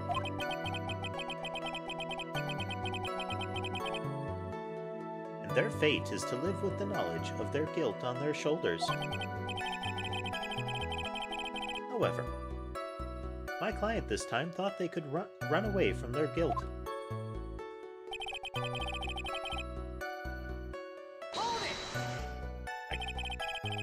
Are you talking about the button in the knife? Yes, in my business card. Oh, this card. So that no one was to waste their time, including the police. I always make it a point to make things as easy as possible. You try to make things easy?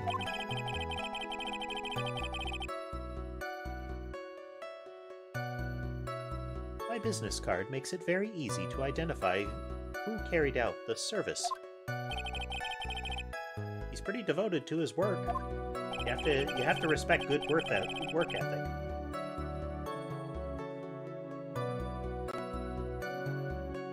But to disregard everything, to go and stab the deceased with a knife, and even hide my card from sight, that is something I cannot overlook. Really hard to tell if he's being truthful or not without him being here.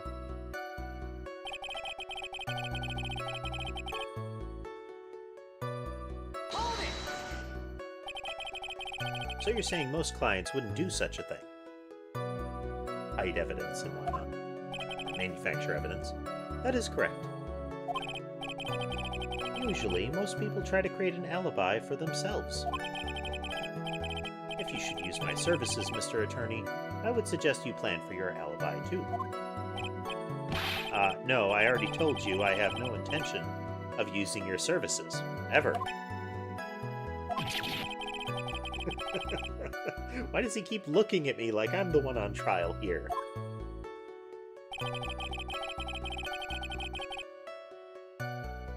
Adrian Andrews already knew from the very beginning that Juan Corrida was dead. From the very beginning? That is correct. From before my client visited the room. All of my clients know precisely what the situation is at all times. I wonder if that's really true. That's odd.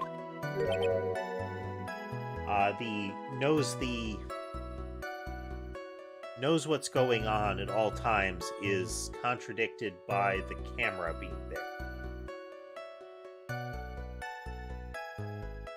I think. But even more appalling is the creation and planting of the knife and button. So why do you think your client did that? What do you mean, why? Well, fiddling around at the scene of the crime is pretty risky. Why would someone who has requested a murder go to the crime scene anyway? That is true. I assume it was probably done to frame Mr. Ungard. If that's the case, then why didn't the person just request that you do it? Sadly, that is not possible. Huh? My job is to kill. That is all. And to leave my business card behind, naturally. The business card is so my clients can escape blame. To protect them is my duty.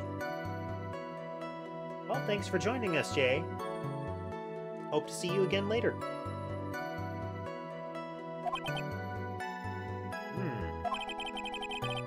Even if they say it's for revenge, setting someone else up to take your fall. That act is what I was referring to when I said the client had broken the rules.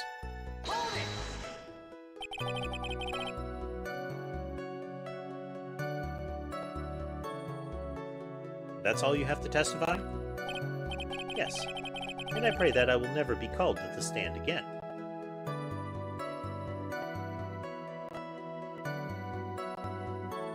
Huh. So this this Roblox game, is it actually related to the Ace Attorney stuff?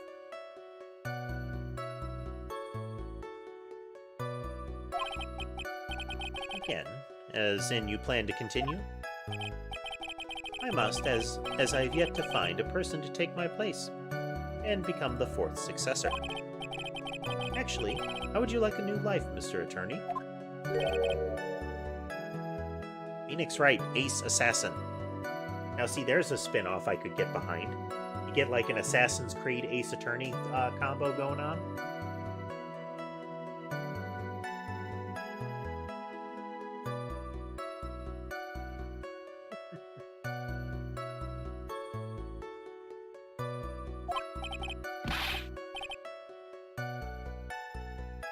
It is always interesting when you find references to games you've never encountered before in another game, because it can lead you down sort of a chain of different and new games for you to try out. I'm fine, really. Are you really now? I wonder what kind of man the judge thinks I am now. What are you going to do now, Phoenix? Do now is expose the lies. That's true. However, you realize that it will be very bad for our client, right? I'm so confused. The one thing I know for sure is that I can't let this trial end yet. Save.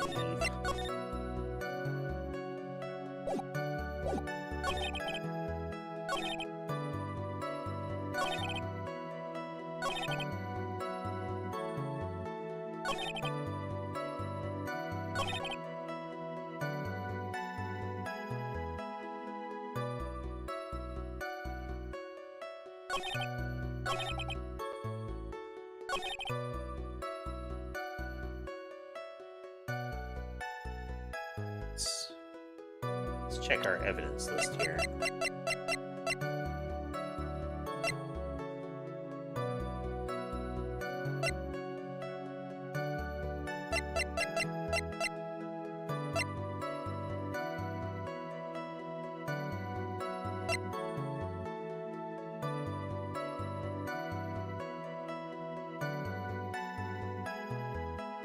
So I think, again, I think the camera is the questioning part right now.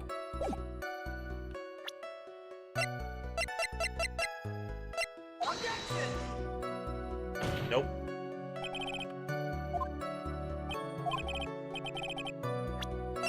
That was not the thing.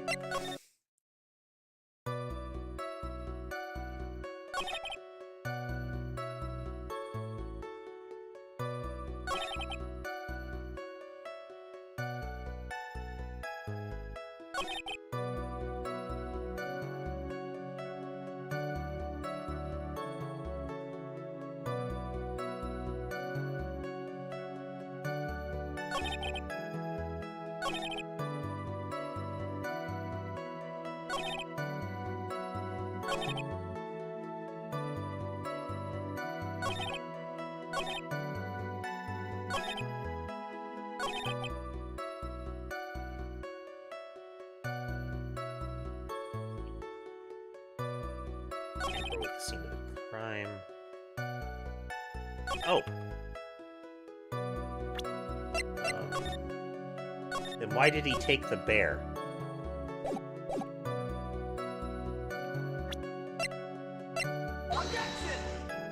Nope.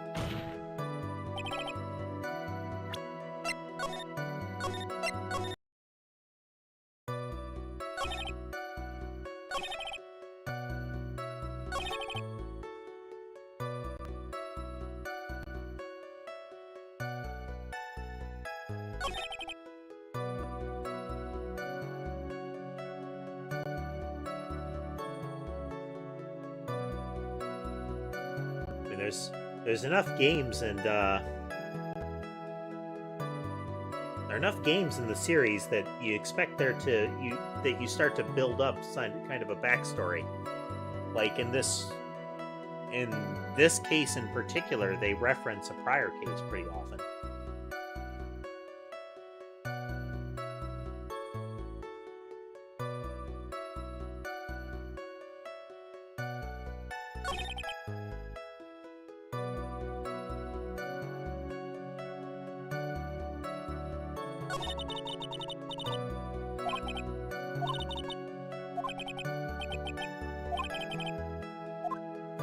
Let's go back through the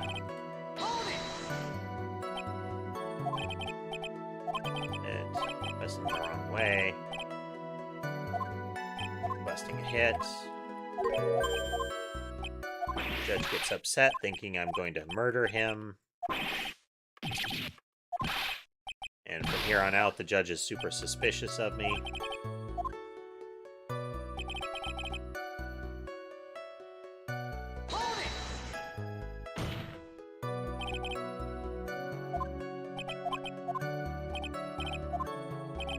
If I had a problem with people committing murder, I wouldn't be very good at the job.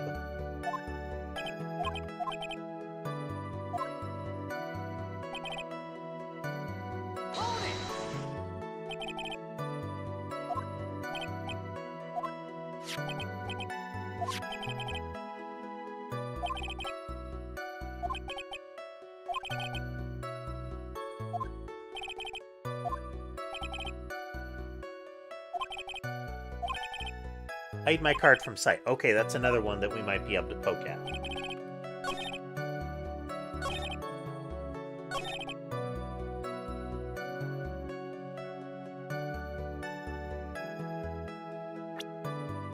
Because Adrian was, like, holding the card up in plain sight.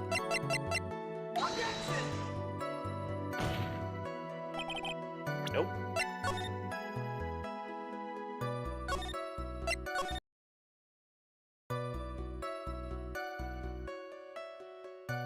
problem there, Brett. I'm still pleased that you were able to join us a little earlier and then again. If you want to see subsequent streams, I am going to be posting another schedule tomorrow and setting up the streams for that. I'm going to be playing Phoenix Wright at least once again next week, probably twice. We still have a lot of ground to cover.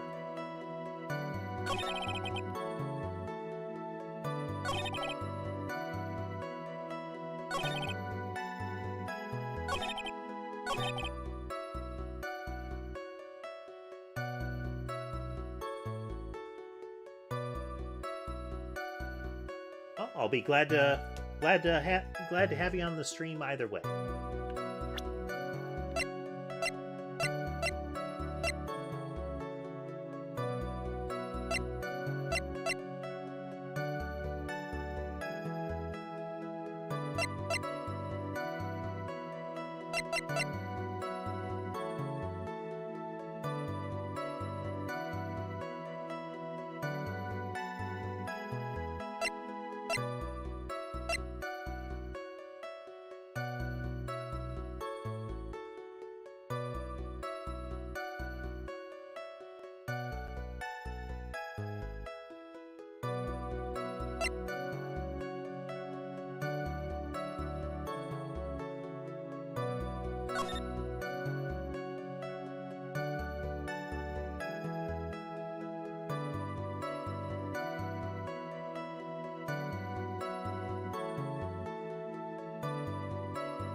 Perhaps it was Zach and Rob Vermas there.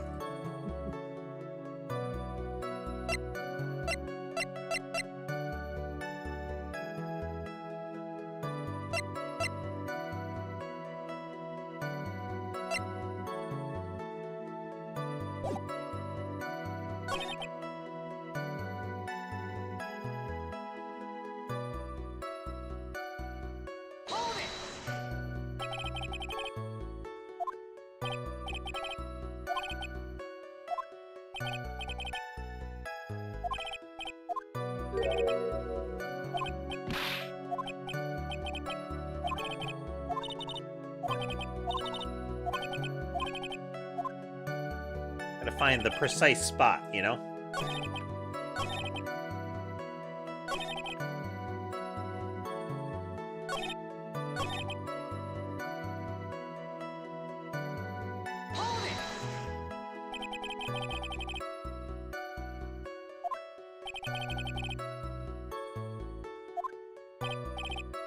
Fiddling around with the crime scene is pretty risky. Why would somebody who has requested murder go to the crime scene anyway? Probably done to frame them. If that's the case, then why didn't the person just request you to do it? It's not possible. Kill and leave my business card. The business card is so that they can escape blame. To protect them is my duty. Even if they say it's for revenge, setting someone else to take your fall.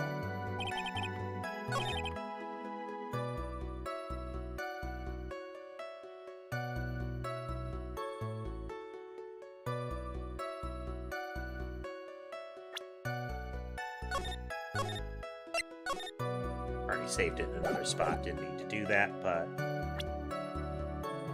again, what about the bear if you don't mess with the scene? Nope.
I have heard that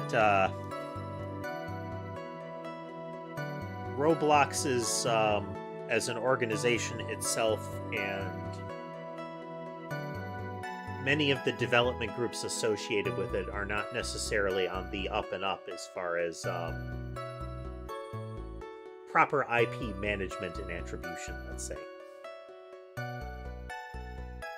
Let alone, you know, money.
Wondering if it was that the button was removed in the scuffle with them to begin with, but...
sheet here.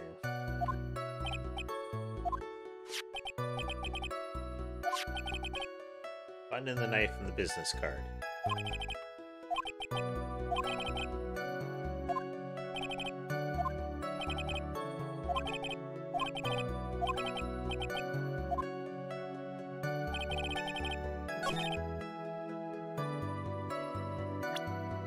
We try the business card here. Objection!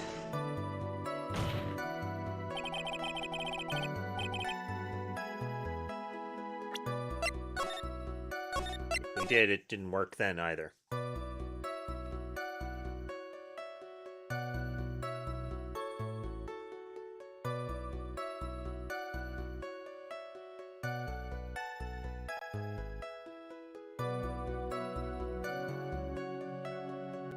We're at one of those tricky spots that has us kind of pinned until we can figure it out.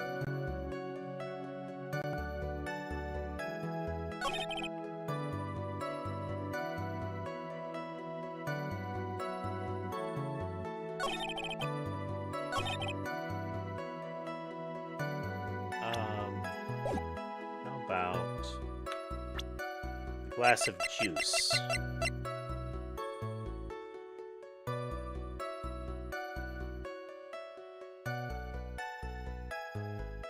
Objection! There we go. He's saying she knew it all along. And the glass of juice is something that Adrian claimed she needed to pour herself a glass and left it there accidentally. So if she knew he was dead the whole time and was trying to frame somebody, why would she pour herself a glass of juice and leave it out, such that only her fingerprints were on it in a weird spot in the crime scene? Thank you so much for taking the time to testify, Mr. DeKiller.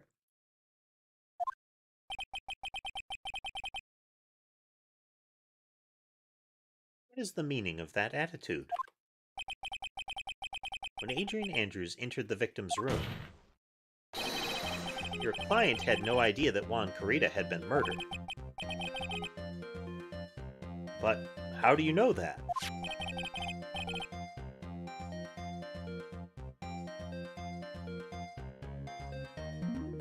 From this wine glass, Your Honor. The glass? Mr. DeKiller's supposed client thought Mr. Carita had only fainted, which is why this glass of tomato juice was poured for the victim.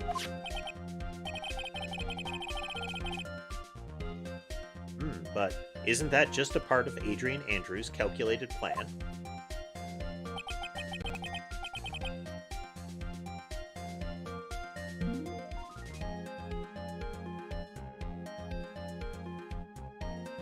That is not possible, Your Honor. This glass bears the fingerprints of that person. Had this been planned, they would never have left their fingerprints behind. I see your point. Mr. Edgeworth, what is your opinion? Strangely enough, I had the same exact thought just now. Witness, how do you explain this strange phenomenon? Isn't it a waste of time to ask about such a minor detail?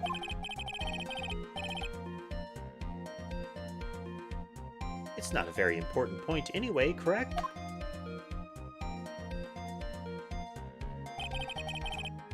Smudge mode, Edgeworth. I'm afraid you are mistaken. If Adrian Andrews really is your client as you claim, then your client would have had knowledge of Mr. Carita's death. If not, then that can only mean that Adrian Andrews was never your client at all.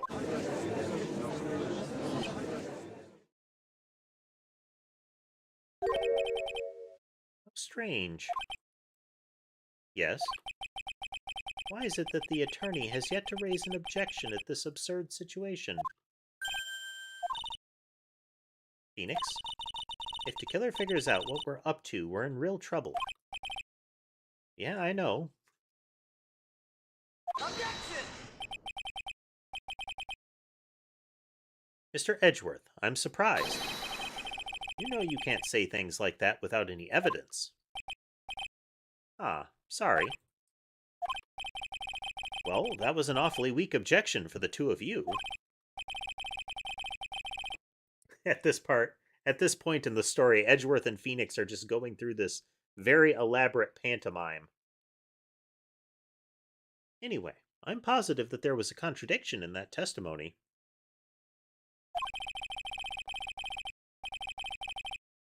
The prosecution requests further testimony concerning when the request was taken.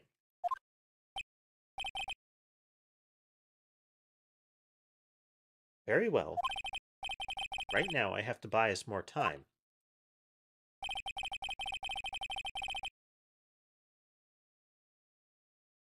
While we wait for the items the killer left behind to get here, I just know that the very outcome of this trial lies with those items.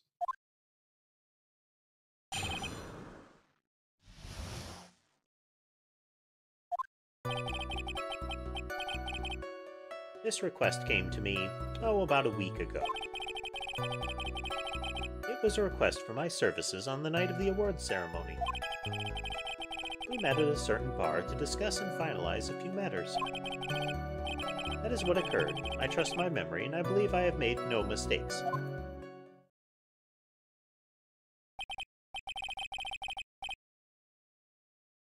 So you physically met your client, huh? That is correct. Meeting one's client is the first step to building trust, in my opinion. I see. Well, Mr. Wright, your cross-examination, please.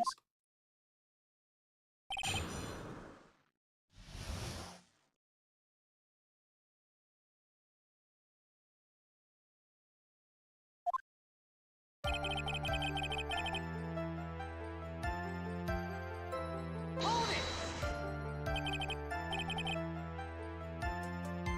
1 week ago, are you sure? Yes, I am quite sure. I, of course, had my own preparations. I was barely able to finish. When you request my services, Mr. Attorney, I hope you will keep that in mind.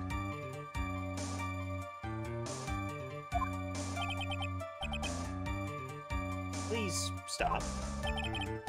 In any case, my client this time had a very specific date and time in mind. Specific date and time? Hold it! Did you ask why on that specific night?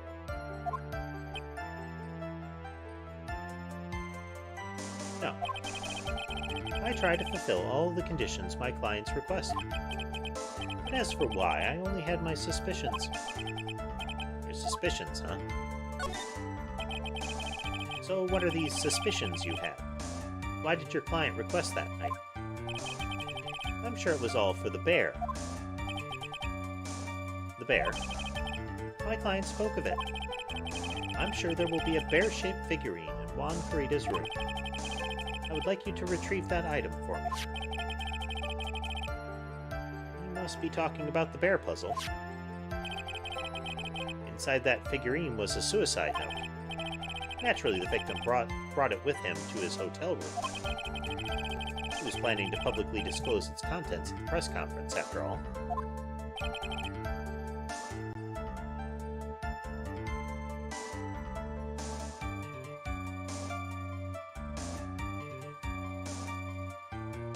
That is correct.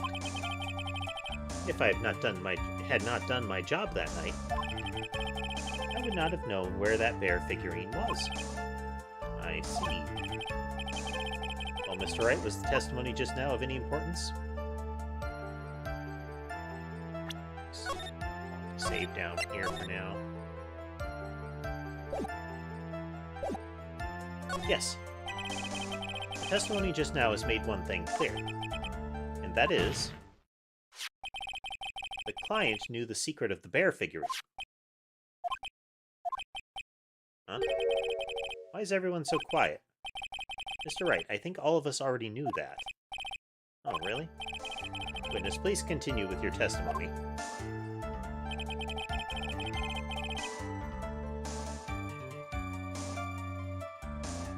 Bar. So you physically met Adrian Andrews, right? Of course I did. What was that? That brief pause. Yes, I'd like for you to give us some more details. I always meet my clients as a matter of principle. I've never taken a request by telephone or mail. And why is that?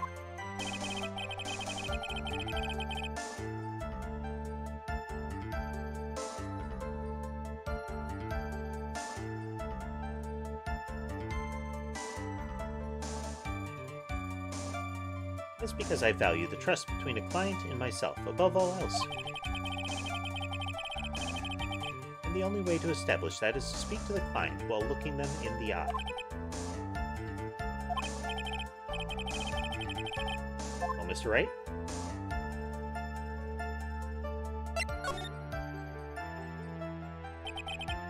Why he meets his clients is not important. That wasn't the point.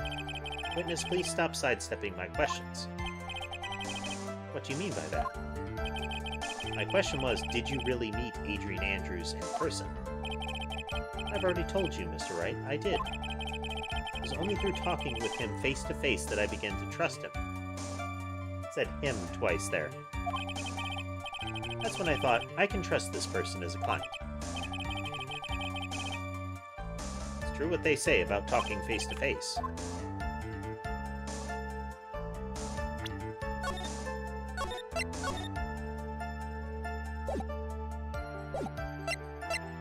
It's very important. Your Honor, I believe the testimony just now was of the utmost importance, and the music stopped, so I think I got it right this time. Hey, welcome back, Jay. Really? If that's the case, witness, please include the statement just now in your testimony. Very well.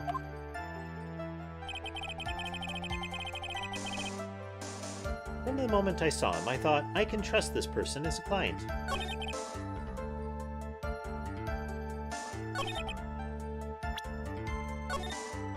I think we can show Adrian Andrews as the,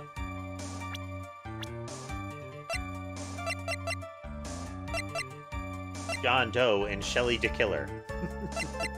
Objection!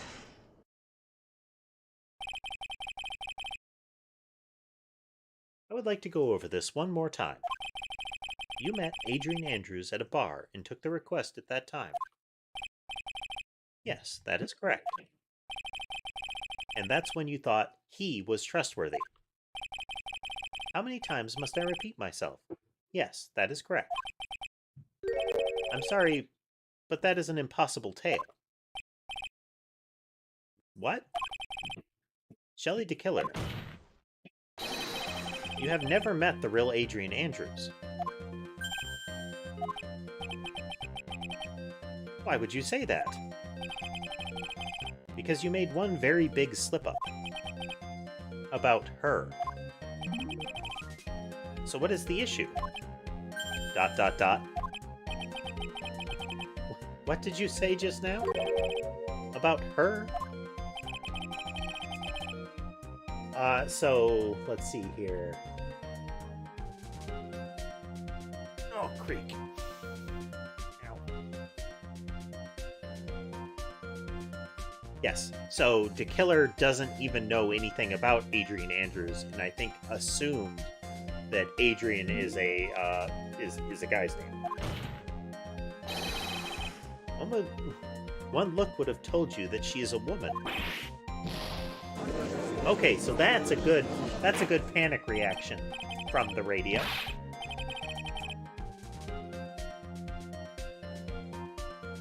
Mr. Wright, what is the meaning of this? This witness testified to the following: that he always meets face-to-face with his clients when taking their request. But he has never met Adrian Andrews in person.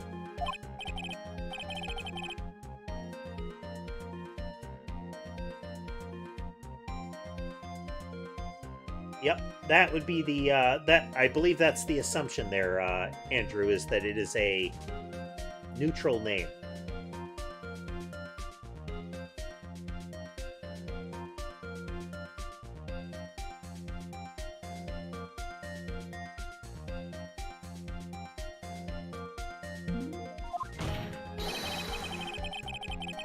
That means Mr. DeKiller's client could not have been Miss Adrian Andrews. Oh, that looks kind of unpleasant, doesn't it? Goopy. I think they're supposed to be assuming that it would be leaking oil, but I can't think that you would apply that you would have that much lubricant inside of your transmitter.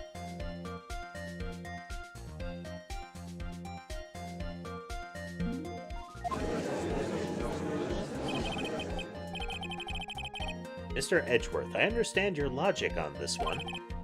However, why would the assassin make such a basic mistake? I believe it has to do with her name, Your Honor.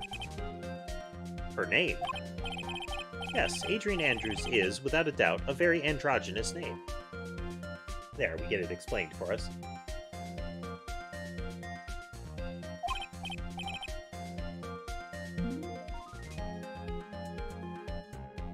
Yes, I see. Unluckily for Mr. DeKiller, the entire time he was on the stand, no one had stated Adrian Andrews' gender. And so he simply picked the wrong gender to go with. What? What's going on? Gavel! Shelley DeKiller. This court demands an explanation. I think somehow I must have mixed up this client with another. So does that mean you remember something different now? Yes, of course. Please, if you would allow me to testify once more. I know he's just going to spit out more lies.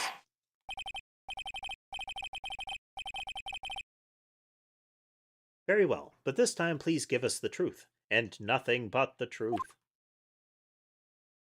So help you glob.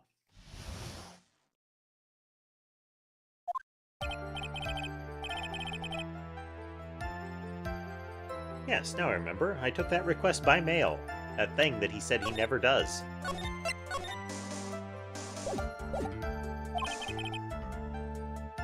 There have been times when I took a job without having met my client. The request was for the murder of Juan Carita and 2 or 3 other small things. When I saw the name at the end of the letter, I thought my client to be a man.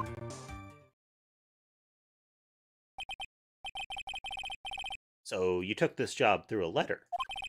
Ah.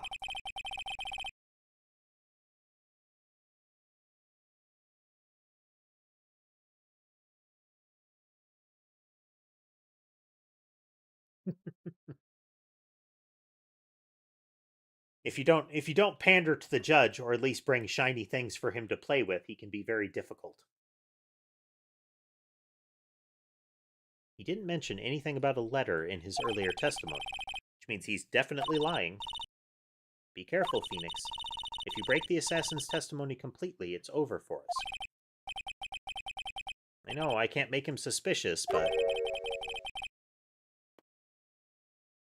Oh. Hope you have a good evening there, Barat.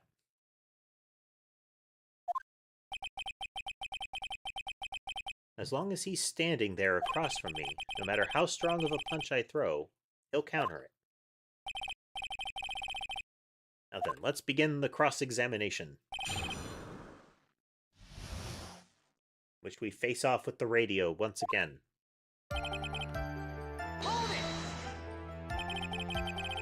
But didn't you just say that you always meet your clients? Yes, I suppose I did say that.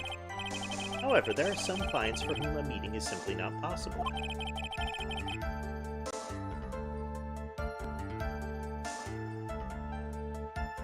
But didn't you meet your client this time? No, I did not. Oh, come now, let's stop with the game of cat and mouse. Using your silkiest voice is not going to work on me. Alright then, just cough up and confess. Mr. Wright, you can't badger a witness with such harsh words. You're a lawyer, so behave like one and present evidence instead of mindlessly yelling. Now then, do you have any proof that Mr. DeKiller met with his client? Do I?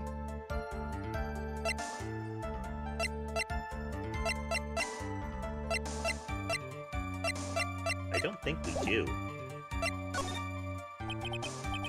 I'm sorry, Your Honor. Unfortunately, I don't have any proof. I see. And your line of questioning was just another waste of time. Sadly for us, Your Honor, that is the nature of right and wrong. Wah, wah, wah.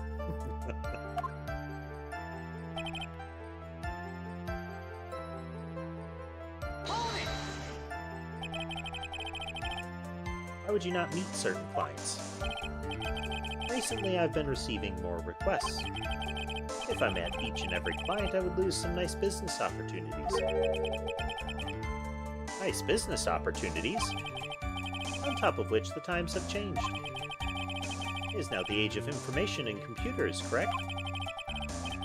Well, I have joined the times, and now I take requests via electronic mail.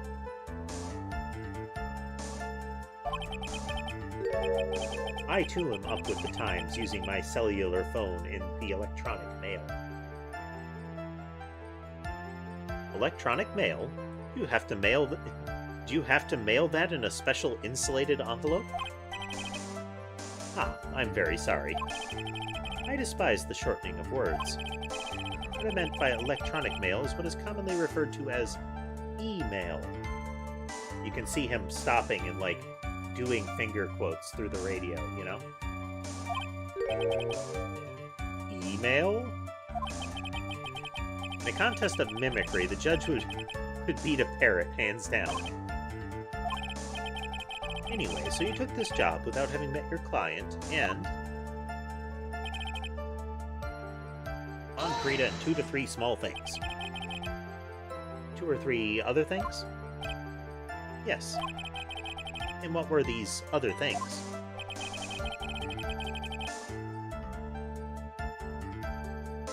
A few other things that have nothing to do with this case. What should I do? Should I let him slide with that? Save.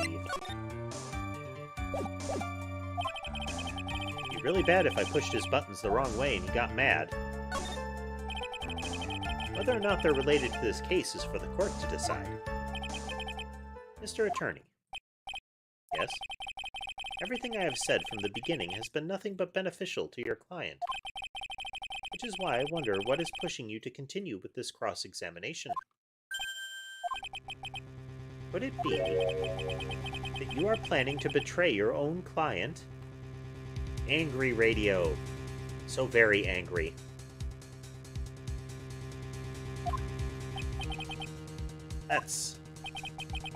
I smell the stench of a backstabber. I like how they even arranged it to be a asymmetric face.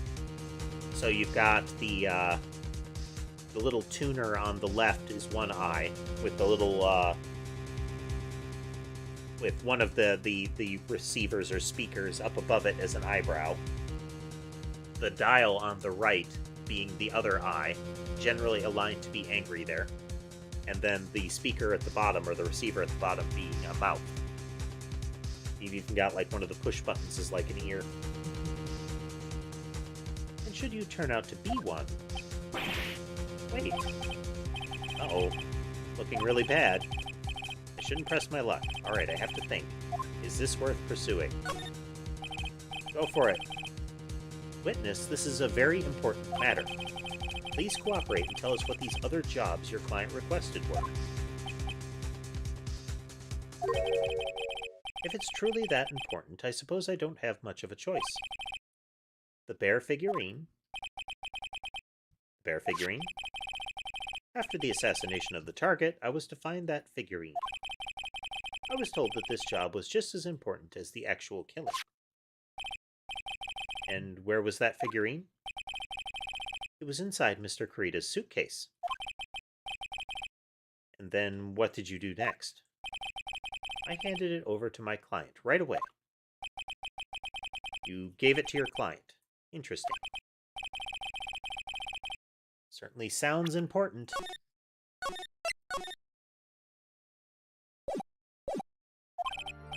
Witness, please include what you just stated in your testimony. As you wish. One of these was to find the bear figurine and give it to Adrian Andrews. Okay, so there's two problems. One, the bear figurine shows up at Ungard's house, and Andrews did not have access to Ungard's house from the time of the murder. Like, she was not able to get there after the murder. Additionally, it's that the fake suicide note that was apparently written by Juan Carita was in there. And that thing is what Adrian was supposedly after when she went into the room.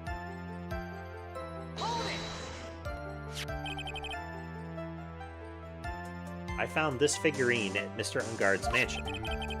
If you gave it to Miss Andrews, then what was it doing there? I was waiting for her there. That was also part of the plan to frame Mr. Ungard, I'm sure. That makes a lot of sense. Well, Mr. Wright, do you have any problems with this piece of testimony?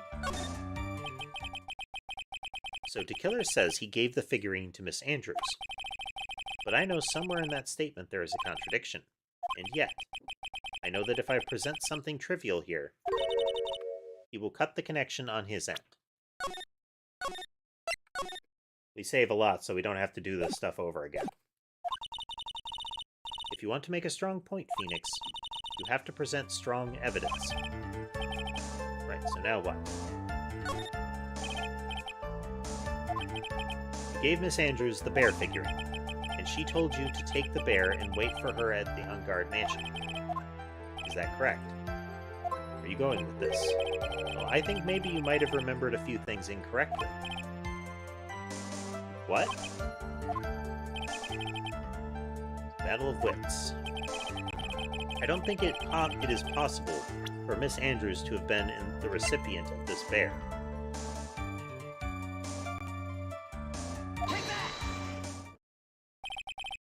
Jelly to Killer.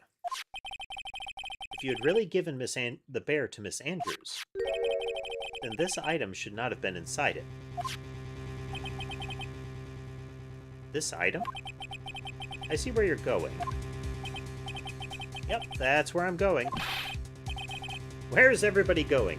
Do I need to pack a suitcase? Somebody bring me along so I can find out what's going on here. Your Honor, please think back to Miss Andrews' testimony. I was going to burn it, for her sake. If even for a single minute, this bear had actually been in Miss Andrews' hands, I'm sure she would have taken the suicide note out and burned it.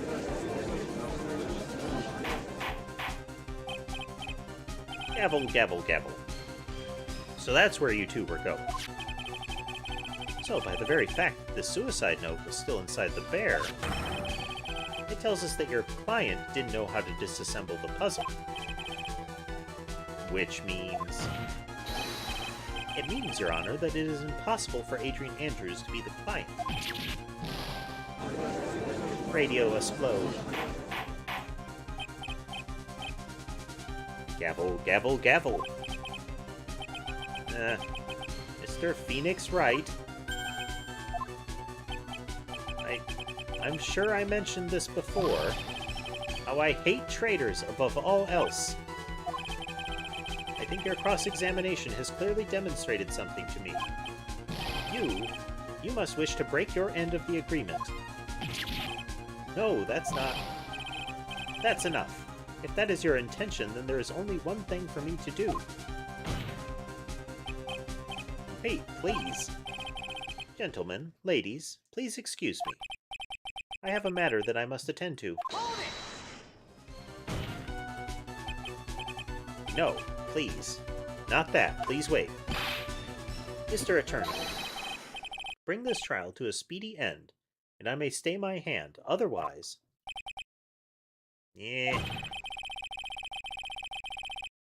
Well, sounds of existential anguish, apparently.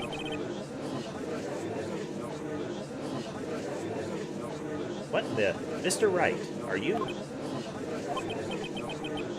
Mr. Edgeworth? Yes, Your Honor. I didn't understand this witness's outburst just now. Do you think there is a need to hear more testimony, or is this enough? Well, we should... Edgeworth, we can't do this. If we keep this up, Maya, she'll... The prosecution, What has come over everyone? Even you are... The prosecution rests. What is going on around here? The prosecution has no further questions, Your Honor. What?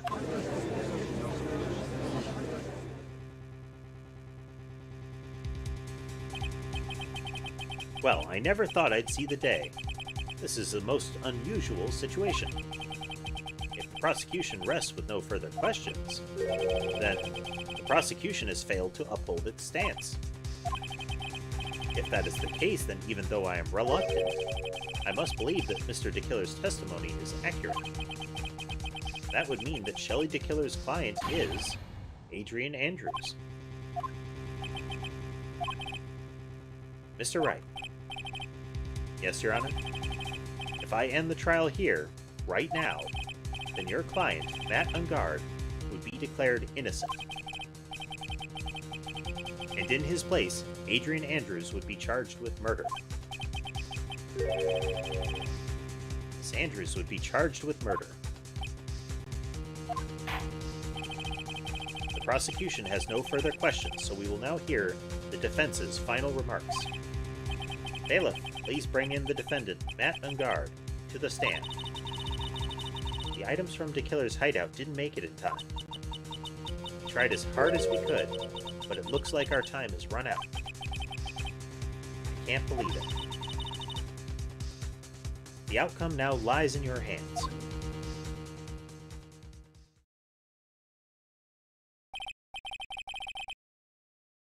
Dude, did the old guy finally decide? To be honest, I can't think of you as a truly innocent and good person. You have done enough evil to drive a woman to suicide. But, at least on the charge of murder, it would appear you are innocent. Ah. So, I guess even the old fuddy-duddy figured me out. Mr. Ungard. What an atrocious lawyer. Giving his own client up like this. And that refreshing like a spring breeze crap. It's just as atrocious, don't you agree?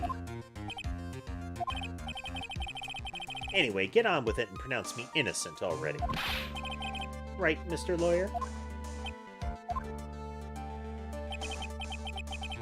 Should I side with justice, or should I save Maya's life?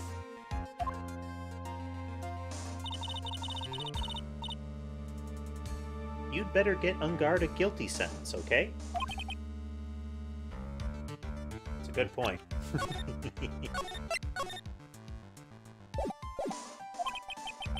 But if I did that, Maya will die.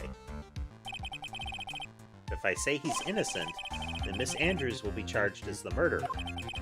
If I say he's guilty or not guilty.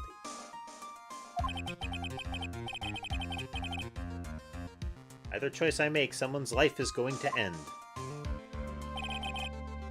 It all hinges on what I choose.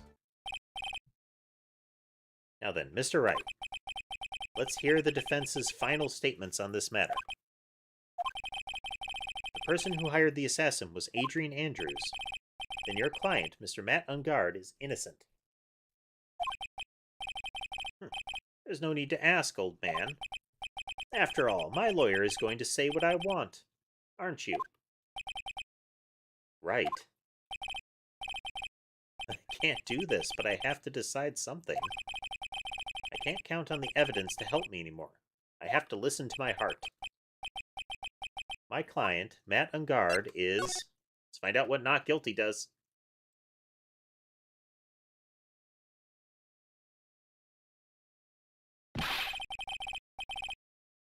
We are waiting for your answer, Mr. Wright.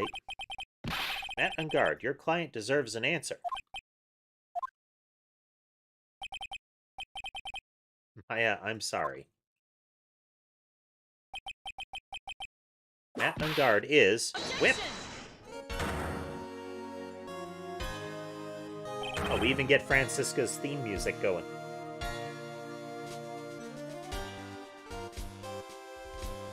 Francisca von Karma.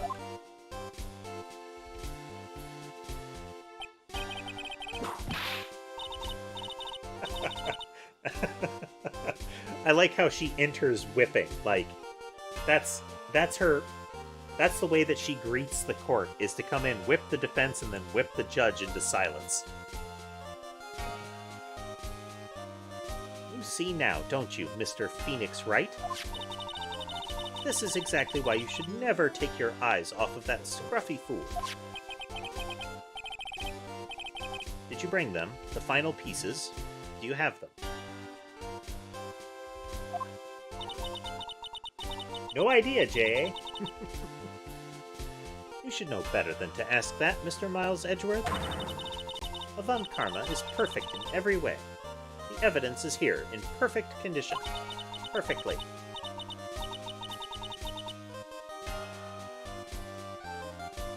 Don't worry about Scruffy. He's fine, and his injuries are minor. All of the items are inside this. The filthy old coat this is. That's Gumshoe's. I can spot his tattered rags anywhere. I apologize for its ugliness, but there was nothing else to wrap the items in. Even when he's not there, even when Gumshoe is even minorly injured, off-site, she keeps getting digs in. I fought long and hard this whole trial. All for what is inside that raggedy coat, see? I'm sure that inside that coat lies a crucial piece of evidence.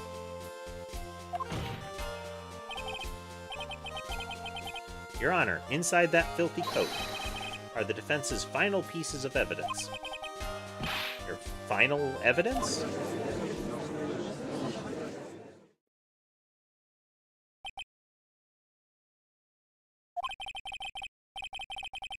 This trial is already over. All that remains is for me to hand down my verdict. I do not believe that any evidence presented now would change the outcome of this trial. What? Objection! Your Honor, it is our duty to examine every piece of evidence, down to the last. I request that Miss Von Karma be allowed to present these pieces of evidence. I suppose you are right, Mr. Edgeworth. I grant permission to do so. However, this one obvious rule applies here. If these items do not bring up any new points, they will not be accepted by this court. Now, Miss Von Karma, if you please. These pieces of evidence are left by De Killer during his escape from the police. He must have been in quite a rush. Yes, Your Honor. The killer left 3 pieces of evidence. Somewhere among the evidence we're about to see, there will be something that turns this whole situation around. Like a miracle. I'm sure of it. That is all we can hope for. The first item is a pistol.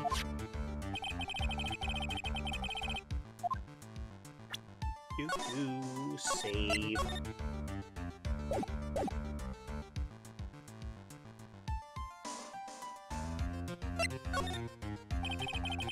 Pretty sure there was no gun involved in this case. There's no real benefit from hearing about it. Next, evidence. The second piece of evidence is this videotape.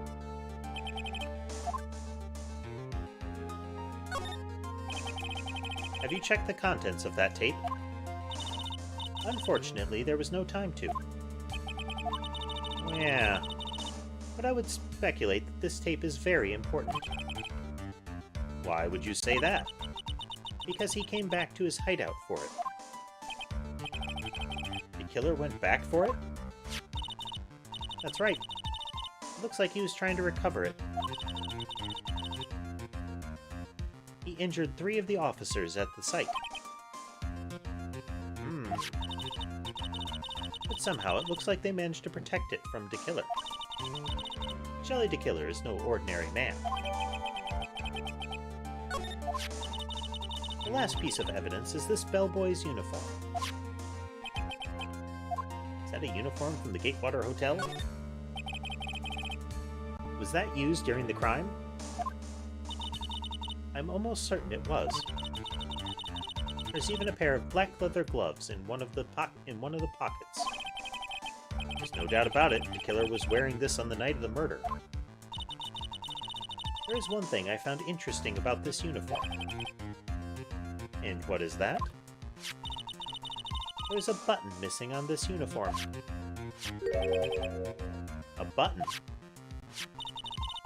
It's a very unique button. I'm sure if we were to recover it, it would provide us with an interesting clue.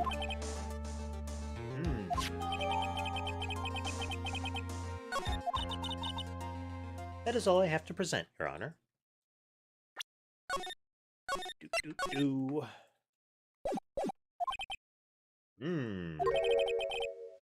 It's just as I thought. And what is that, Your Honor? I'm sure, were we under normal circumstances, these items from Shelley DeKiller's hideout would be very important clues. However, our question is not who did the killing.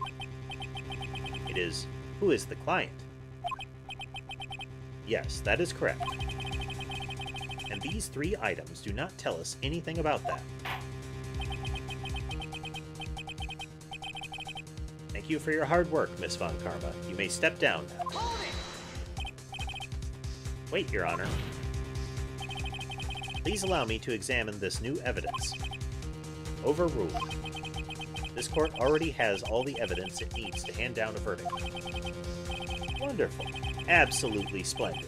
This judge is such a brilliant man, isn't he? Is this the end? Phoenix. I knew it. There's no such thing as a miracle in this world, is there? I think you're wrong. I think they do exist. But you have to make that miracle happen. You've come this far. You can't give up now. But, no matter how you think about it, it's... Try, for my sake. Just think about it for a second. There are 2 ways out of this situation for us. 2. The first. Make on guard wish from the bottom of his soul for a guilty verdict. Huh? The killer will always place his client's wishes first. If on guard himself wishes to be convicted, then he will let his hostage go. That may be true, but that's asking me to do the impossible. The second way. Force the killer to end his contract with Ungard. If the killer were to no longer think of Ungard as his client, then he would let Maya go. Mia, that's even more impossible. He's a man who values his duty to his clients above all else. I know both of these seem like impossible feats at first, but if you could make either one happen, it would truly be a miracle. The bigger problem is, the judge has already said he doesn't need any more evidence. The pieces he was just shown, he's not accepting them. Phoenix, think things through from the other side. Isn't that what has always worked for us? The other side. Does she mean... You mean to turn things around? You know, the whole... They include turnabout in every title. Phoenix, the judge says he doesn't need the evidence. If that's the case, then who does need it? The person who needs the evidence. The defense, prosecution, and the judge. We have seen all the pieces of evidence. And that is how we have come to know the truth. But there is one person who has yet to see them all. And that person does not know the truth. The truth, it may be what will bring about the miracle in the end. Bow. Save regularly. Now then, I will pronounce my verdict. Why don't we all respectfully sit back and listen, kids? Objection!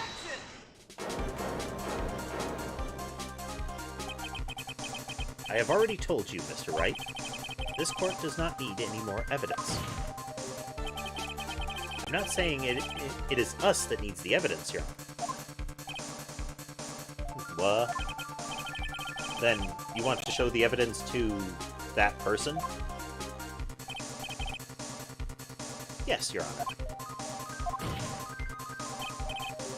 Please, Your Honor. Mr. Wright, for you to ask with such passion, I will grant you one chance. One chance. Please show your evidence to who you think is the right person.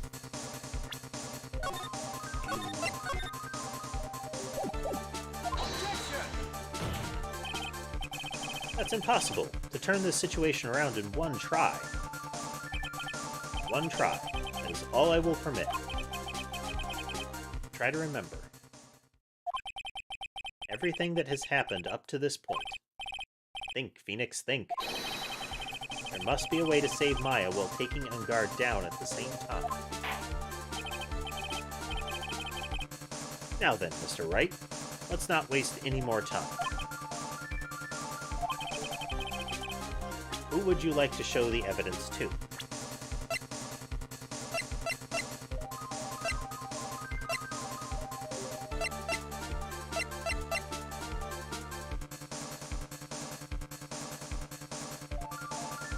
We need something that proves...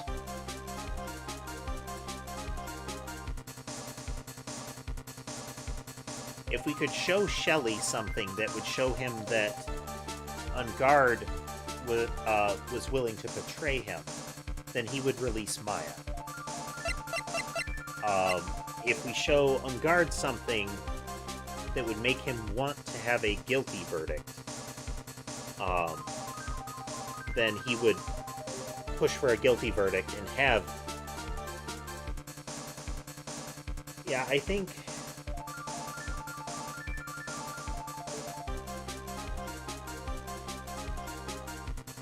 Wait. So, one of the things about breaking the rules was tampering with the scene.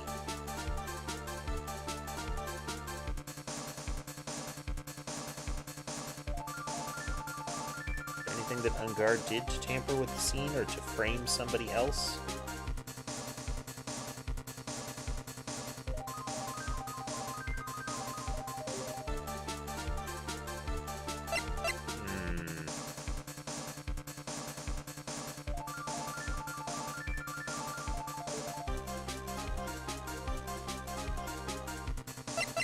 Let's try the bellhop's uniform. Maybe the missing button is the thing that, maybe En Garde was going to hold that over him or something like that. Take that!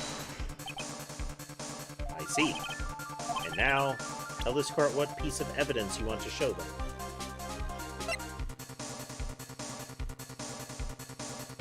Take that! Well, the music stopped. Well, what do you think, Mr. Edgeworth? I don't have anything to say to this. How about you, Miss Von Karma? Well, I was just shot, so... Cannot allow the defense to continue. No one understands what you're talking about anymore. Mr. Wright, I will now state my verdict.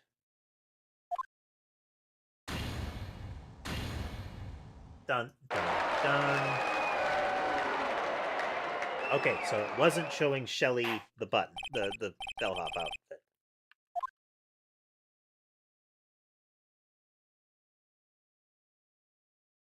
Like that, the case ended. I ran away from the courtroom and wandered the streets alone. Never saw Maya again. The killer is a man of his word, so I'm sure he released her as promised. I heard the verdict of Miss Andrews' trial a few days later. She was found guilty, of course.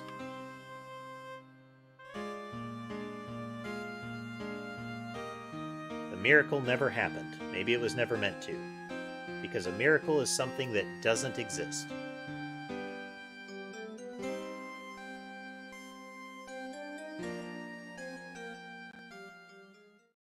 Dang.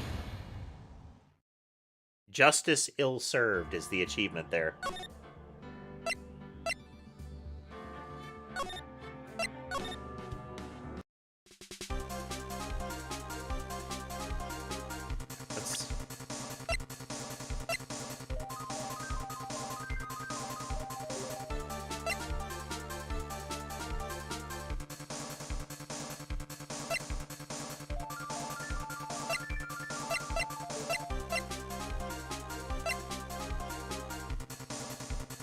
Yeah, I'm just trying to figure out, maybe if we showed the killer the tape.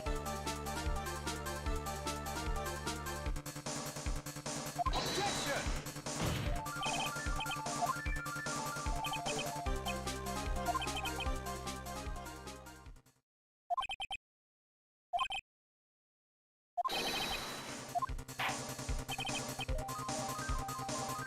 Put the save right here.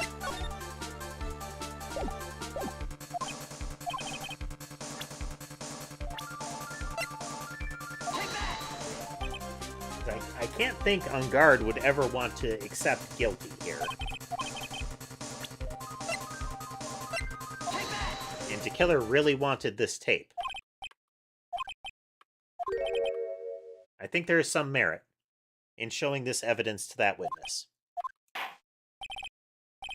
Bailiff, please bring in the transceiver from earlier. Alright. Like, we've managed to convince him.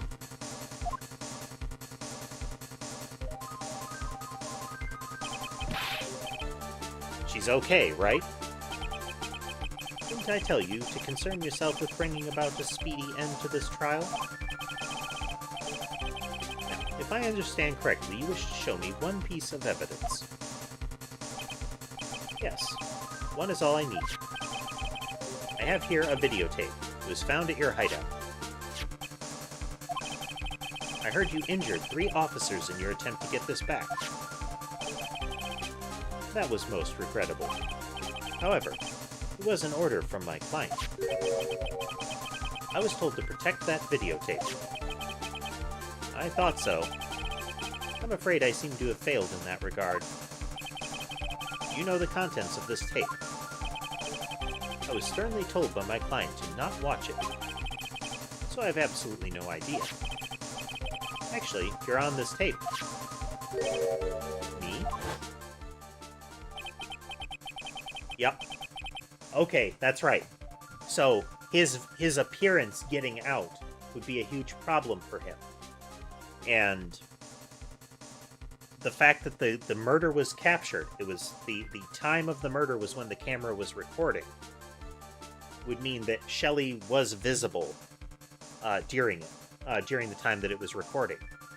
And On Guard ensuring that he has that tape to hold over the killer means he can get him to do what he wants. It's like a, backup kind of protection dealer. So there was a video camera hidden at the crime scene. Your actions were being recorded. What? Is that true, Mr. Wright? Who was it that planted a camera? Well, the only person who could have placed a camera at the scene of the crime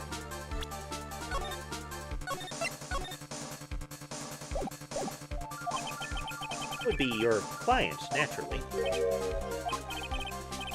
That was Adrian Andrews. Be quiet and listen, Your Honor. Shut up for a bit. Yes, sir. Your client specified a place and time for you, isn't that right? Yes. That was so they could film you. I had no idea. Mr. Wright, why would my client do such a thing? I would like to know why. Why did Matt On Guard film the crime scene?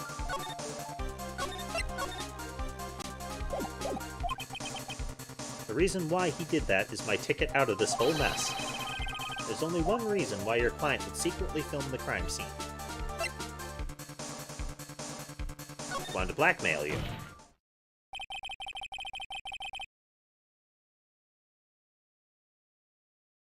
Your client once told me something very interesting. We were talking about you, and this is what they said. On camera, in front of a bailiff. But I'm no weakling. I don't believe anyone, least of all assassins. Oh, come now, Mr. Wright. Assassins aren't above blackmail. Yes, that's where the video comes in.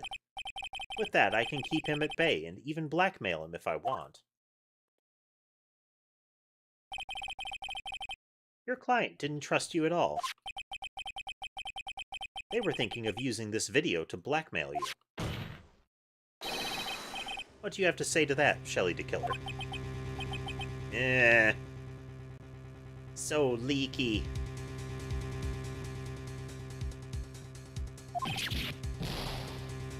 So angry. Yeah, it's normally the dial on the right is tilted from up left to down right. So it looks like, eyes slanting down as opposed to or slanting down and out as opposed to in. So this way it looks angry. Otherwise it has the same sort of look that Shelley has. It looks like I was being deceived from the very beginning. Yes, by a natural. That is the kind of person they are. Your client is a person who only thinks and plots of how to use people around them to protect themselves from any and all dangers that may arise. That is the true nature of your client. I have one question for the witness. Yes? You told us one thing numerous times during your testimony. You said that you detest traitors most of all. Yes, that is right.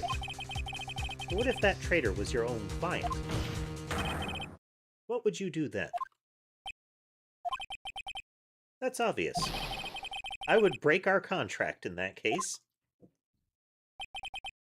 And then, that client would become my next target. For the honor of the killer name, even if it takes an eternity. I would follow that person to the ends of the earth to exact my punishment.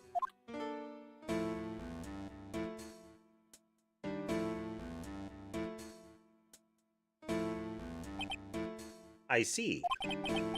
That's all I wanted to know.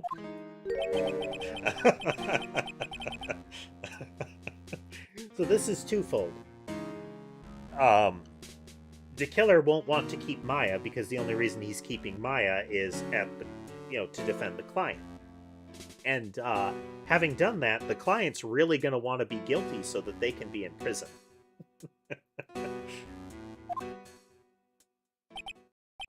Ah, I get it. This is how we'll turn this case around, with the threat of murder.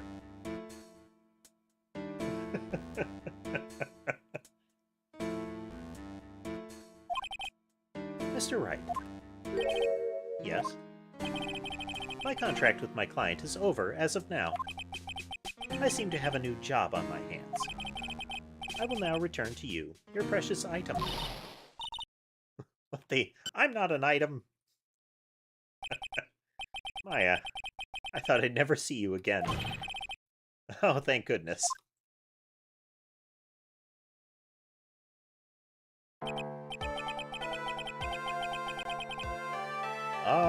This trial appears to have come to its conclusion.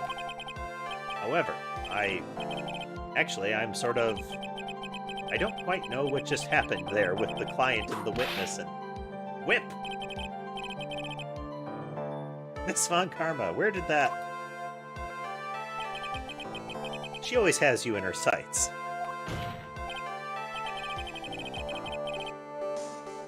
Now, I do believe it's finally time to hand down a verdict.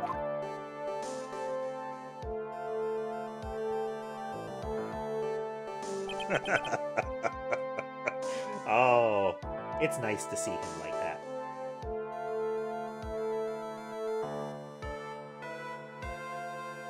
Mr. Ungard, it looks like somehow you got what you wanted.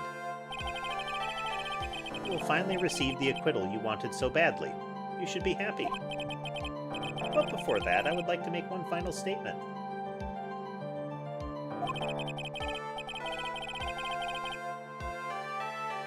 Hey there, Camden.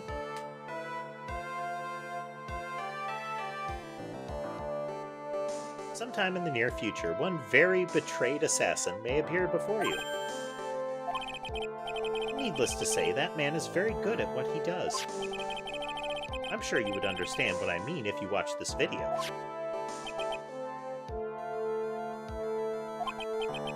Help me. He's so much less intimidating in this form. Now then, Your Honor, the verdict, if you please. Is this all right with you, Mr. Wright? We have finally reached the end of a very long battle. Whether he's convicted or acquitted, there's no escape for him now. Mia's a bit bloodthirsty. Go on, Phoenix. Plead whichever way your heart tells you. Right, Chief.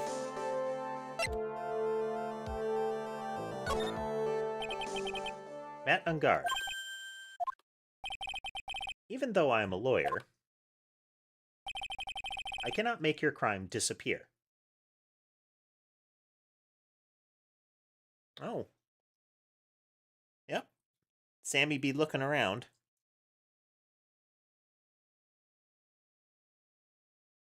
Hey there, Maxwell.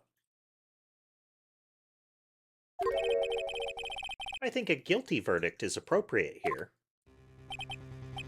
Me? My wonderful self? Guilty? Even if you got an acquittal the instant you set foot outside the detention center, your life would be in danger.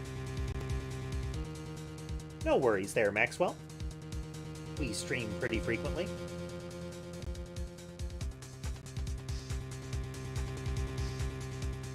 Oh. Well, Merry Christmas to you too.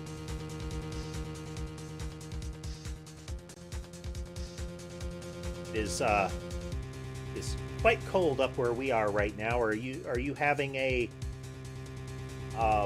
thematically appropriate Christmas season?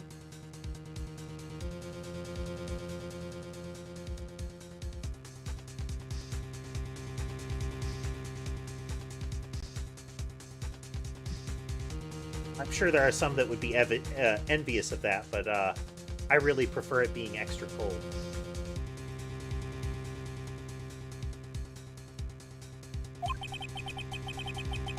No matter which way you look at it, you can't run away from your crime anymore.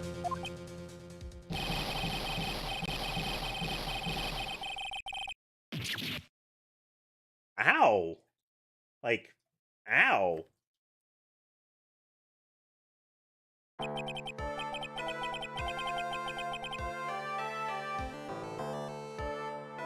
That is very true, Tass. I'm told that all of the fauna in Australia is out to get you.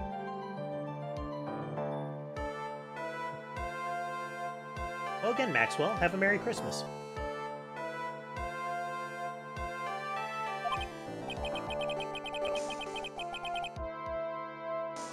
I don't remember you helping out very much in this, Judge.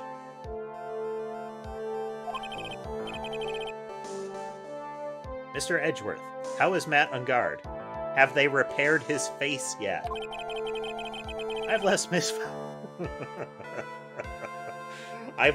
Von Karma in charge of his incarceration.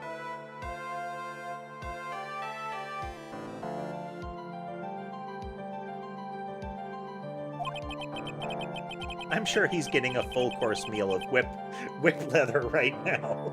Yep.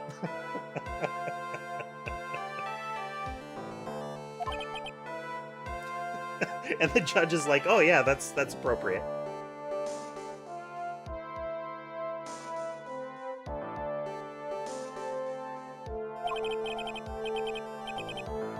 That was a close one, wasn't it, witness?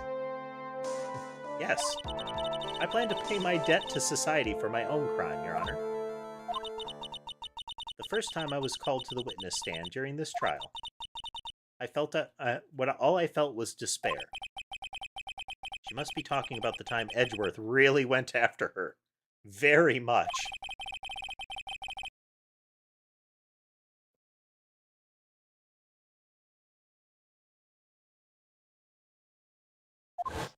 Is that with or without wind chill there, Camden?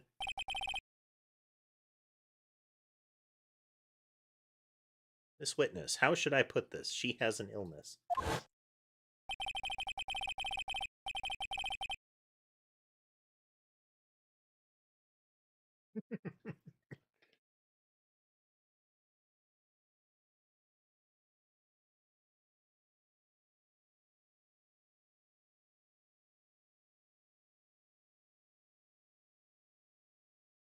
The advantage with it being extra cold is you can always put on more blankets. The difficulty with it being extra hot is eventually you'll run out of things to pull off once you reach your skin.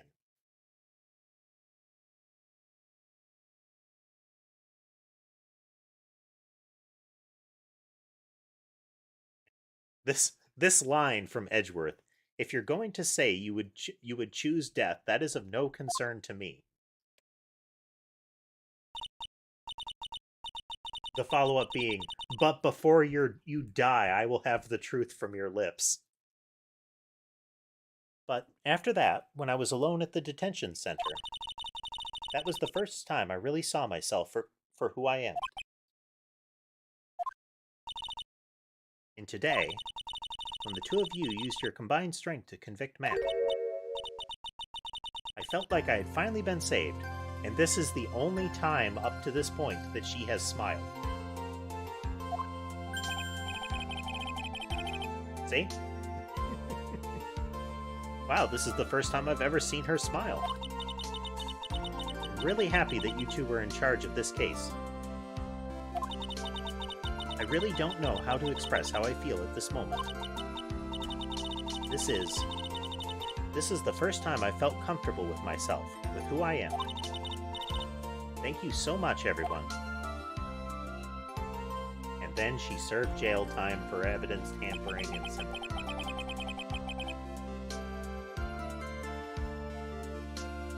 Looks like we have resolved everything at last. As for myself, there are still a few things I'm confused about. But everyone seems to be in good spirits. And that is good enough for me. That is all. This court is adjourned. I mean, as the judge, I don't really know what's happening, and I'm kind of confused, but we're all good.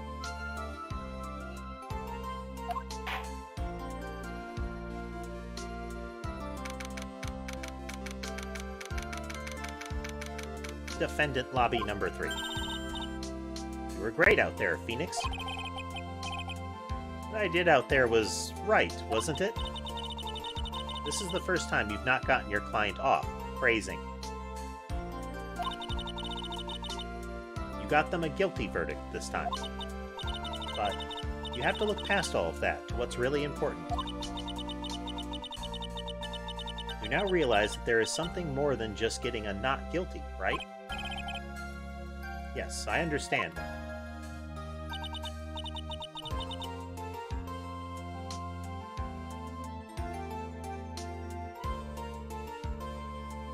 I mean, I think people would be more shocked, Camden, if somebody were to get out and with proof say TikTok does not sell your information. It'd be like, Facebook has only your best interests at heart, and everybody on Twitter is very nice.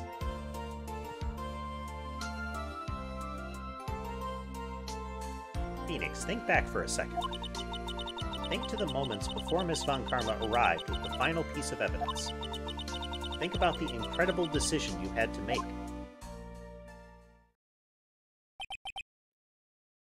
You're right. Let's hear what the defense is. Listen to my heart. What should I say? Save her life.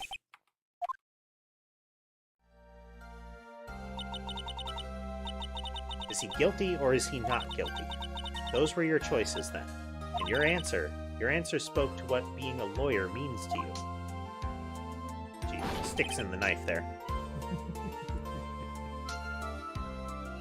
Right. Edgeworth, I have good news. Maya is now safe in police custody. Really? You're telling us the truth, right, Mr. Edgeworth? Yes, she's quite safe.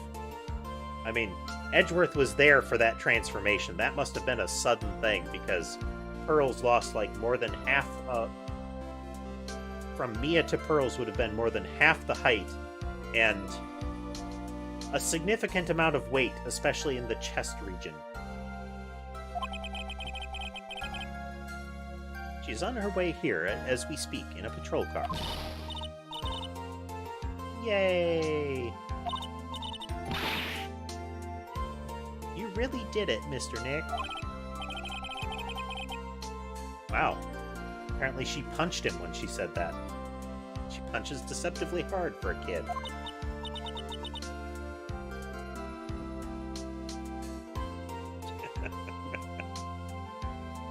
I believed in you. I kept saying to myself, Mr. Nick will save her. And then she breaks into tears. Big, gloppy tears. Thanks? Oh, what's wrong?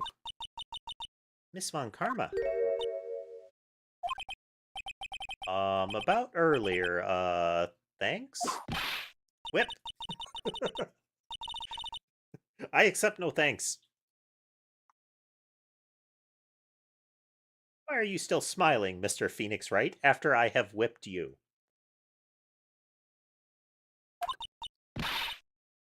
You lost! Your perfect win record has now been crushed. And yet, you are still happy.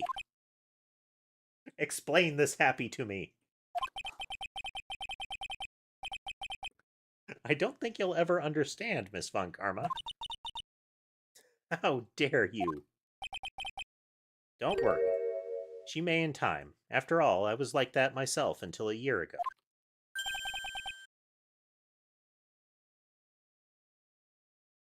Edgeworth? For my own personal victories, and for guilty verdicts. I used every dirty trick in the book, and so my win record remained spotless. But a man appeared and stood fast against that selfish me. I fought him in my usual manner and tasted my first defeat. I felt like I had lost everything because of that.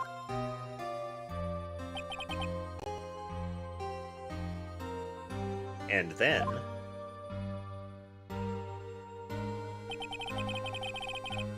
it was my turn to sit in the defendant's chair.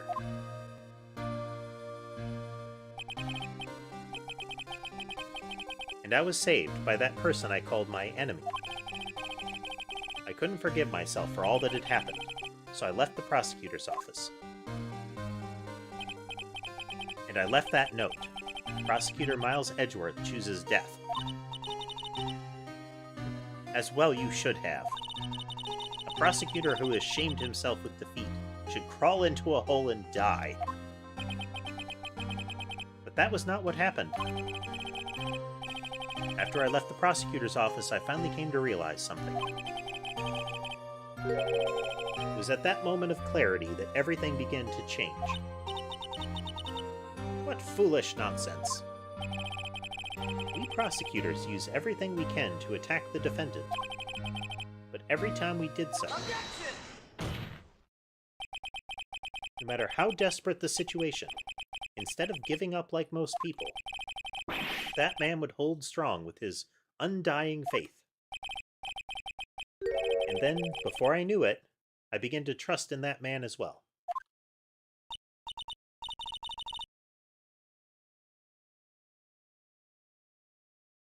I think she keeps hearing movement.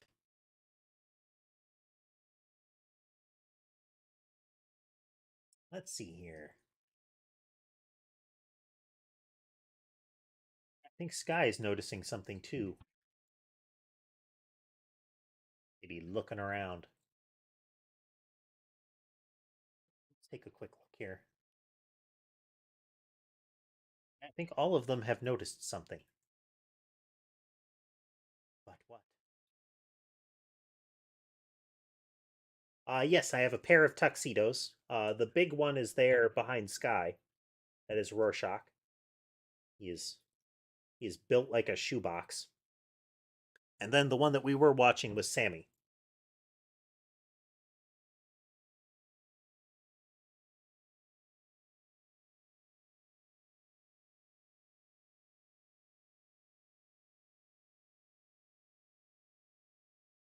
Sky. Oh, appropriately named based on how you've described her.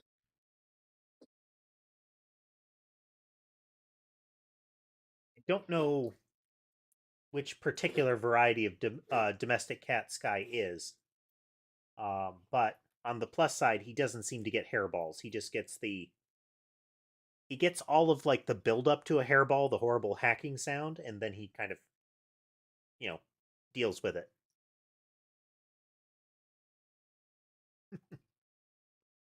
But you trusted your enemy.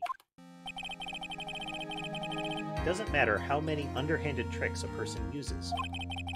The truth will always find a way to make itself known. The only thing we can do is to fight with the knowledge we have, with the knowledge we hold in everything we have. Erasing the paradoxes one by one. It's never easy. We claw and scratch for every inch, like that last defendant.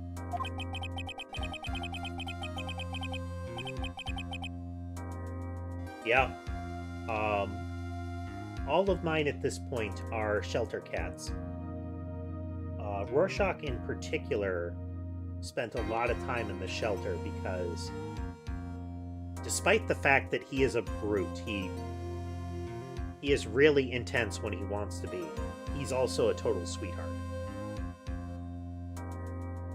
Like, loves to get attention. He sounds very meek. But the problem is that he's very easily scared by new people. So at the shelter, a lot of the people that would come visit and look at the cats, he would just hide in the corner. Oh, well, that's terrible. A lot of times people will abandon their pets that way, is either they decide they can't care for them anymore or similar, and they just leave them behind. So it's good that you were there for Inky there.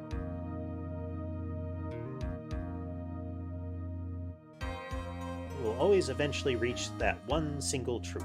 This I promise you.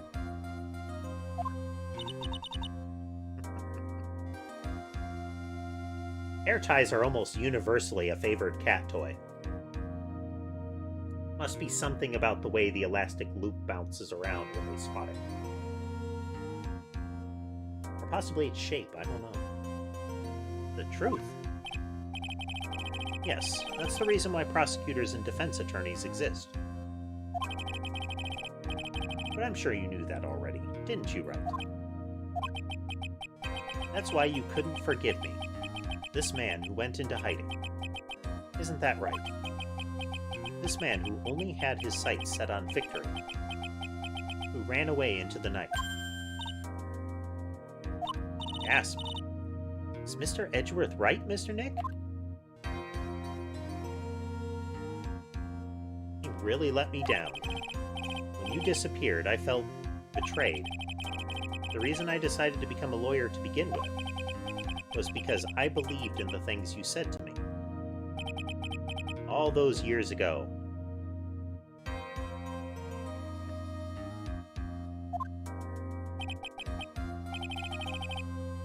You betrayed your own words. That's why, 1 year ago, I made up my mind. I decided that the Miles Edgeworth I knew had died. At least, that's what I told myself.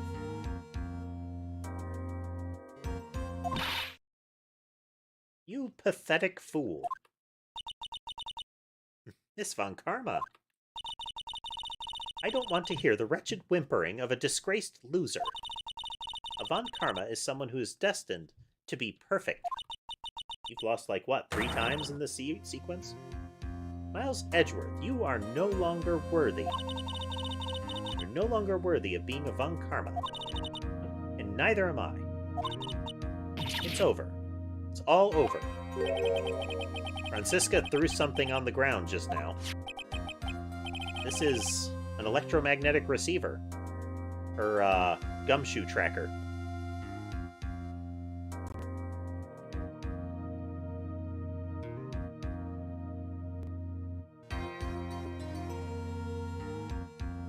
I mean, in their defense, Camden, they draw all the people in Phoenix Wright except for the ones that are supposed to be silly, in very shippable fashions.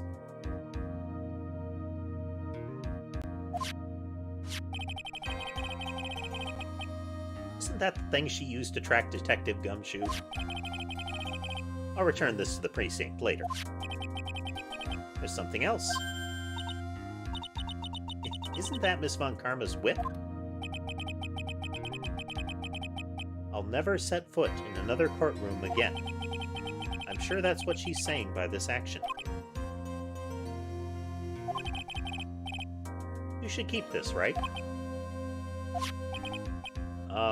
Okay. Nick. Maya? Yeah, there we go. Maya. Also, Maya.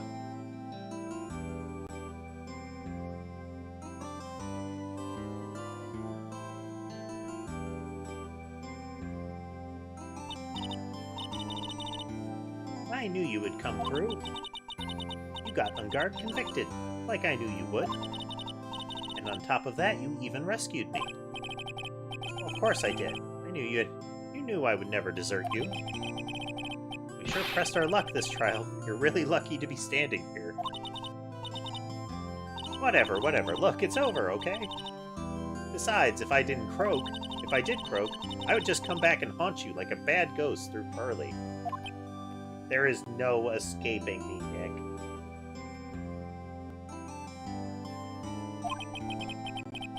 Is it really that easy to do something like that? Thanks a lot, Nick. Don't mention it. Hi. Oh, Mr. Edgeworth. I'm relieved you're all right. Hey, it looks like you've made some real progress, Mr. Edgeworth. Well, I suppose I'm a little different from who I was a year ago.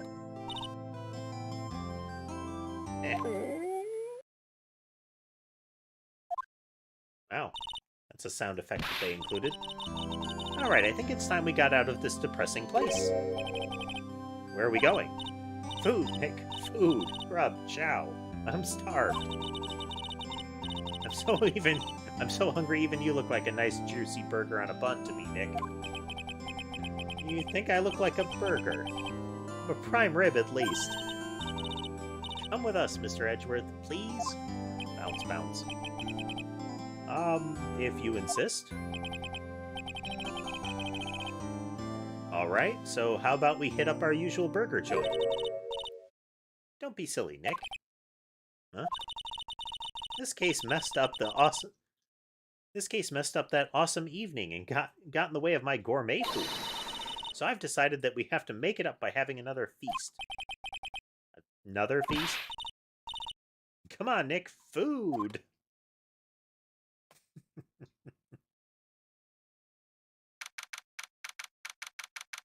I mean, we're not going after the 3-day-old banquet still laying out there in the room, right? Hey, pal, sorry to keep you guys waiting. I was only I was a little concussed, but I'm glad you guys aren't upset that I was late. Gumshoe, are you alright? Yeah, but I'm really embarrassed. I didn't think I would hit a telephone pole of all things. A telephone pole? Then it wasn't a red light that got him? You did it again, city boy. I felt like my dear old heart was gonna give out on me. I ain't joking. Yeah, it was more exciting than the very last episode of The Steel Samurai. Thanks?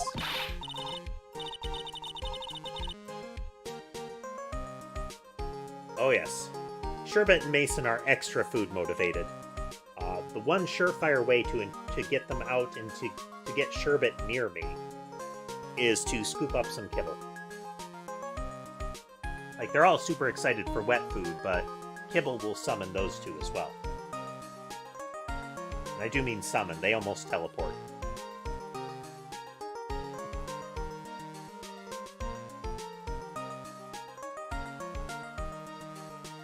Kibble is less ideal. It's not terrible for them, but it's the equivalent of giving them, like, I don't know, like boxed cereal kind of thing for a person.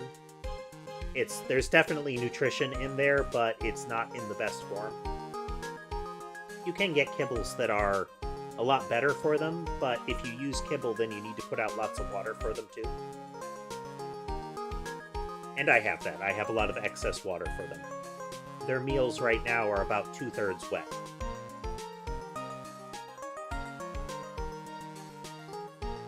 And I would prefer to give them, 100% wet food, but there is also the cost-effectiveness thing that I'm working through on that.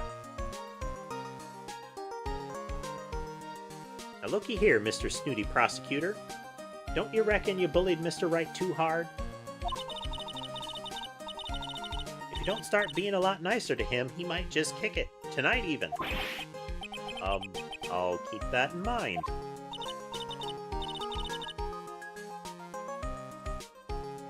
Oh, come on now. Everyone gather round. Oh, gonna get your picture taken by a genuine professional photographer. Looks like Lotta bought herself a new camera.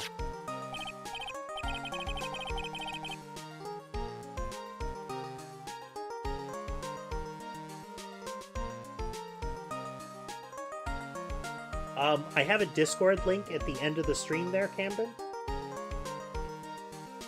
If not, it's on, like, my Twitter profile. If you swing on by there, you can drop the link in there. Actually, I'm not sure if YouTube will block a link.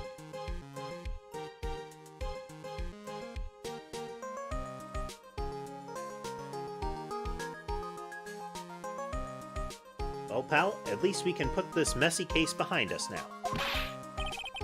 Come on, tonight's all about eating, so let's go chow down, pal. Amen to that, pal. Amen. You know. I will continue once Weasley is out of the way of the screen. He had to stand up and stretch.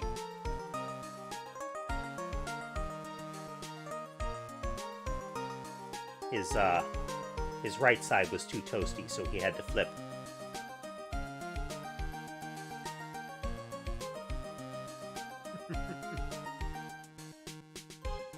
You know, when you think about it, you were the one who saved the day, Detective.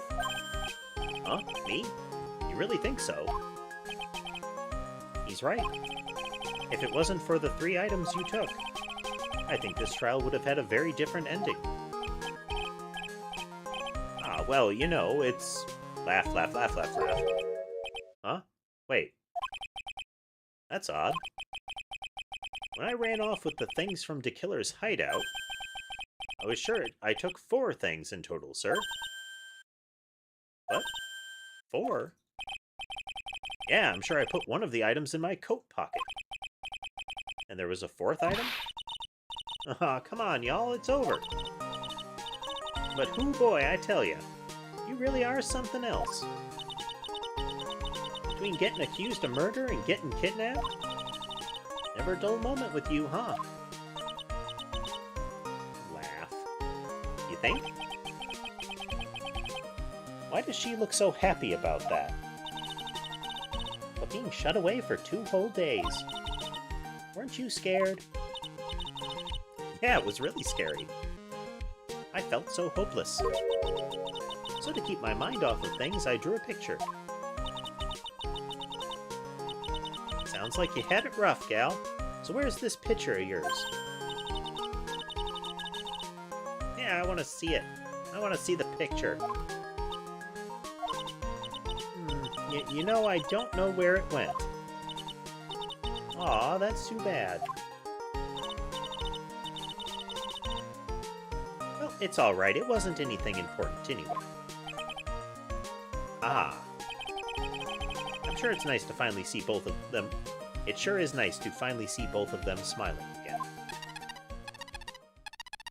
Beep beep. What is it, Edgeworth? This thing is picking something up. Ah. That's Miss Von Karma's receiver. Thanks to her, I had the most awful experience of my life, sir. I can't believe she stuck a tracking device on me. That's odd. Even though you're standing right here, the tracking device seems to be in a different location. Oh, it's probably busted or something, sir. Well, it doesn't matter. I'm afraid it's about time for me to excuse myself.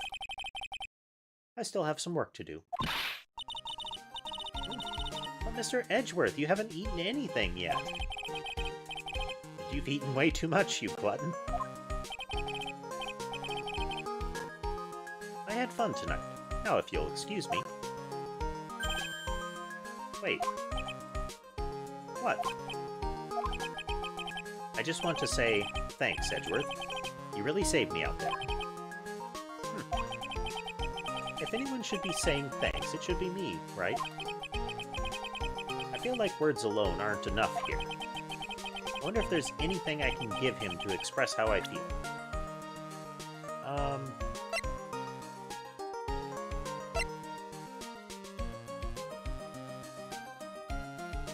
I'm going with the badge. What's this? It's my way of saying thanks. I see. Well, it's the thought that counts. Well, that wasn't the right thing. Guess I'm not very good at showing this... good at this showing my appreciation thing.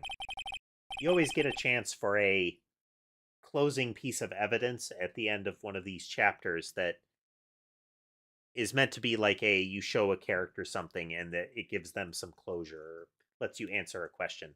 I have not done well at those. You don't need to thank me. I was only doing my job. I figured the badge because it would be like a, hey, I learned something about this from you kind of thing. Looks like Mr. Edgeworth is left, Mr. Nick. Hey, Maya. Yes, Burley? I guess you two can go back to being lovey-dovey, right? You and Mr. Nick, I mean. Burley, did you cut it out already? You're embarrassing me. Anyway. So who's paying for this lovely dinner party? As if you need to ask. Everyone say thank you to Nick. Huh? Yeah, I'm kind of at a point where I can't even buy instant noodles, pal. So I kind of already put your name on the bill. What? Yeah, I got me a situation like that myself. There's this camera shop in this hotel, see? I just bought myself this good old beauty here. It better be anyhow for $3,000. Huh? Huh? Actually, I reckon you bought it for me since it's on your tab and all. What? Isn't this great, Mr. Nick? Yeah, Nick. Why do I suddenly feel like screaming?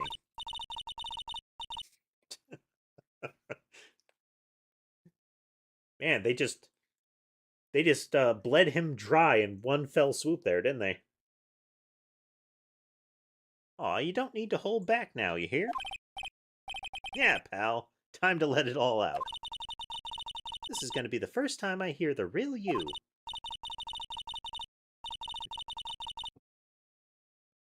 Come on, it's been a while since I heard you say it. I've been busy being a hostage and all. Alright then, if you say so. Objection! Cute. Alright, I think we got through the actual first part of the trilogy here. because we're getting full closing credits.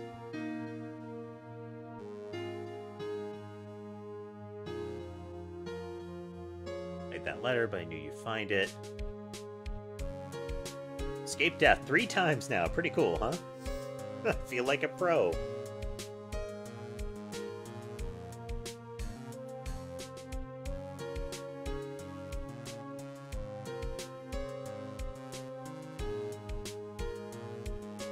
So happy that you could save Maya, Nick. I'm so happy for the 2 of you. Speaking of which, I think this hotel is a popular place for honeymooners, so I sort of made reservations for the 2 of you, just in case.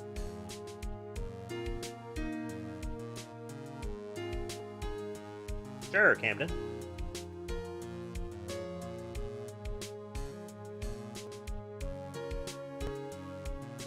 Pal, it looks like I'm back on the force again. Mr. Edgeworth had a long talk with the chief, and he got me reinstated. I heard he said things like letting that one go is bad for all of society. I knew it. Crashing headlong into everything is the only way to live, pal.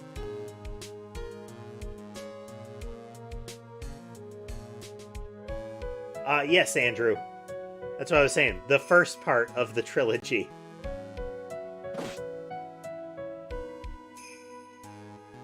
Aggie Bird and retiring.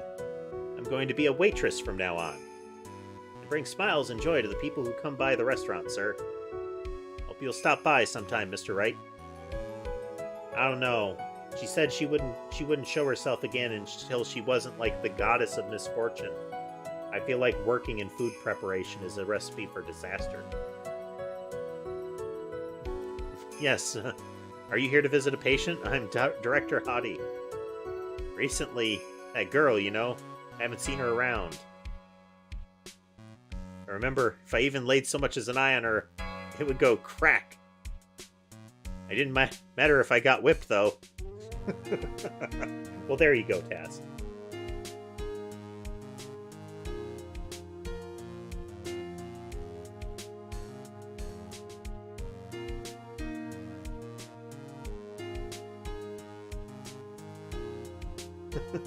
Let the world know we are serious. I plan to make a...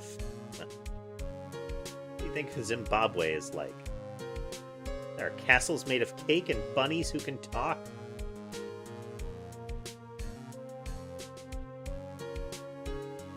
If there are any talking bunnies, even they won't laugh at Moe's jokes. I'm trying to read some of it, but it is rapidly scrolling. I'm ready. There's no way these jokes are gonna fall on deaf ears. To be more contemporary with my humor. Mo curls represent. Our new act all worked out. Prepare for the Hallelujah chorus. Say something with you. You're supposed to start this off. Get on with it.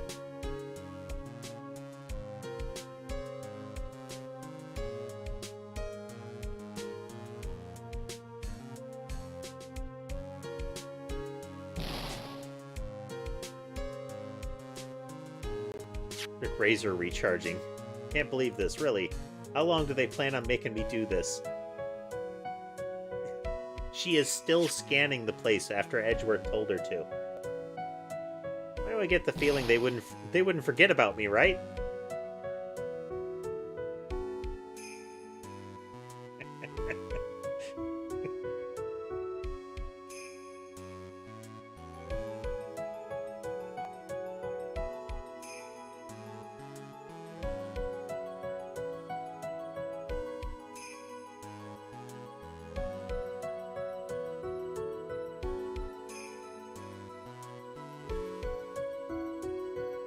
Appreciate everything you and Mr. Edgeworth did for me from the bottom of my heart. Oh, that's right. I received a letter from Miss Von Karma. She said that after I get out, I should feel free to consult her about anything at all. I'm really thankful to have met everyone. Boy, some of these fly by.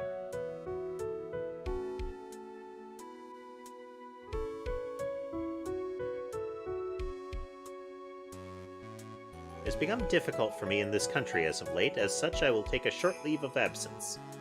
If you'd like to request my services, please be sure to visit my homepage. You just, one-click ordering for murder.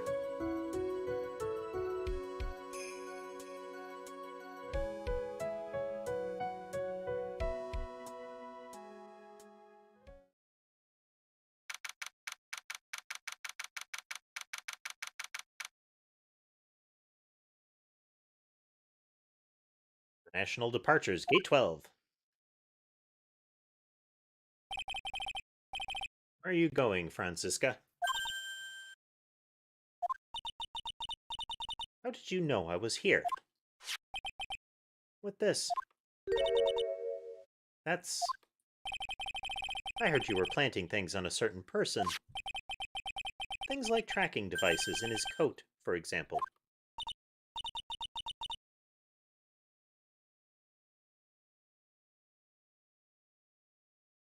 That's just like you. I only planted it there because he was always wearing it. This filthy, drab coat of his. Does she still have his coat? I feel like they definitely had a special kind of relationship. I don't know how it ended up in my luggage. But it's going in the trash, I promise you that. Oh, that's right. Speaking of that man, he told me something very interesting. When I ran off with the things from De Killer's hideout, I was sure I took 4 things in total, sir. 4 things? It seems he put the last one in his coat pocket. He put it in here? It doesn't matter anymore. The case is already over. What are you going to do now? That's none of your business.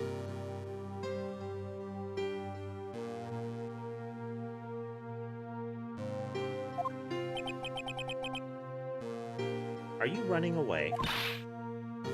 Shut up! You don't understand a thing. You can't possibly understand what it means to be Manfred von Karma's daughter. Francisca. So many expectations from everyone around me. Expectations I must fulfill. I'm expected to win no matter what.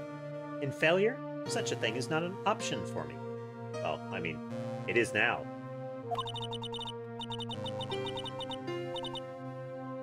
My father was a genius. There's no doubt about that. But me, I'm no genius. I've always known that. But I had to be one. I had to. You may not be a genius like your father, but you are a prosecutor. You have been and always will be. No, I'm not. Not anymore. I've even thrown my whip away. You know, the official mark of any prosecutor, their bullwhip.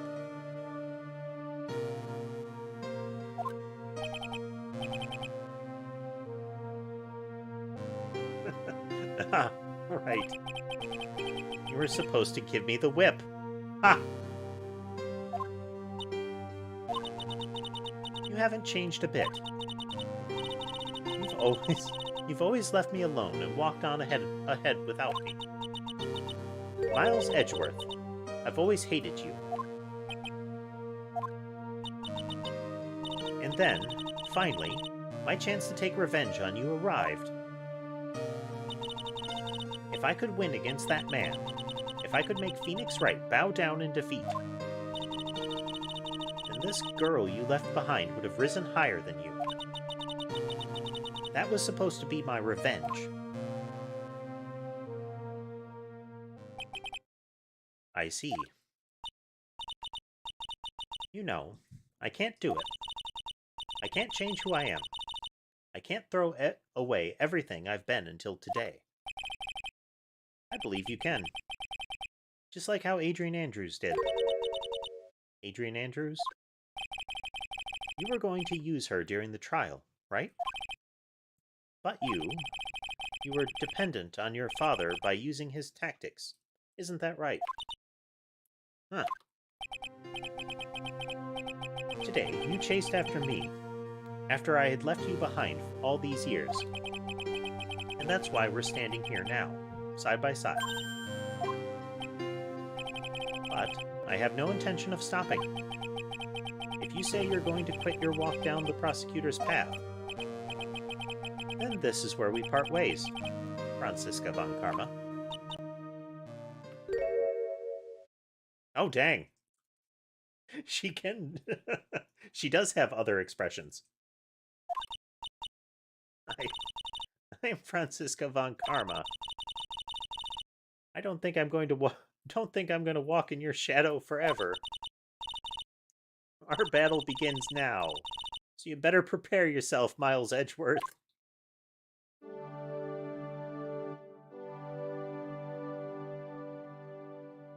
Got a whole thematic shift in her appearance when she does that.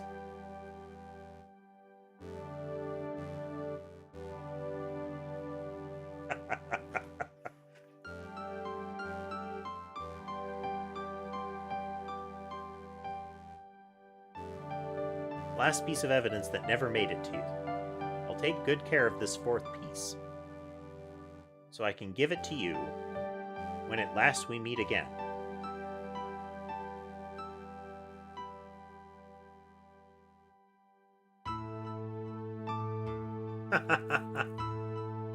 It's the drawing that Maya made of the little from the shell card.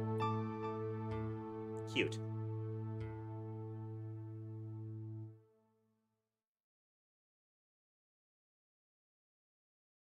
The achievement at that point is Farewell My Turnabout.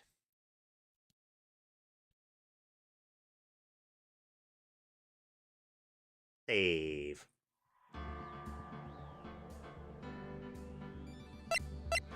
Let's see here.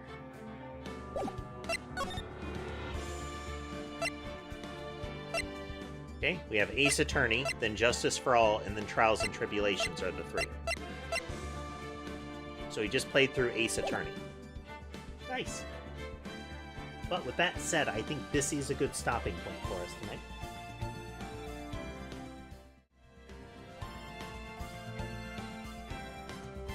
Well, I want to thank everybody for watching tonight. It was good having so many folks in the channel tonight. Good to see all of you. Let's see. We are going to be putting together a new schedule for next week tomorrow. So if you have any thoughts on the things that we've streamed recently, or have any suggestions for future things, feel free to swing on by the Discord. We also have a board there for all of the cat pictures that I'm taking regularly. Every now and then I just volley forth a great many of them. That is where all of my my video thumbnails come from. If you aren't familiar with my other channels, of course I have this YouTube channel where I upload, where I do the live streams. I upload the highlights, the highlight reels, as well as short forms. I'm near the short forms over to TikTok. And if you'd like to consider monetarily supporting the channel, you can do so through Patreon and Coffee, though that is entirely up to your discretion. I just appreciate folks that have the opportunity to swing by and watch with us. Once again, thank you everybody for watching, and I will see you again on Monday.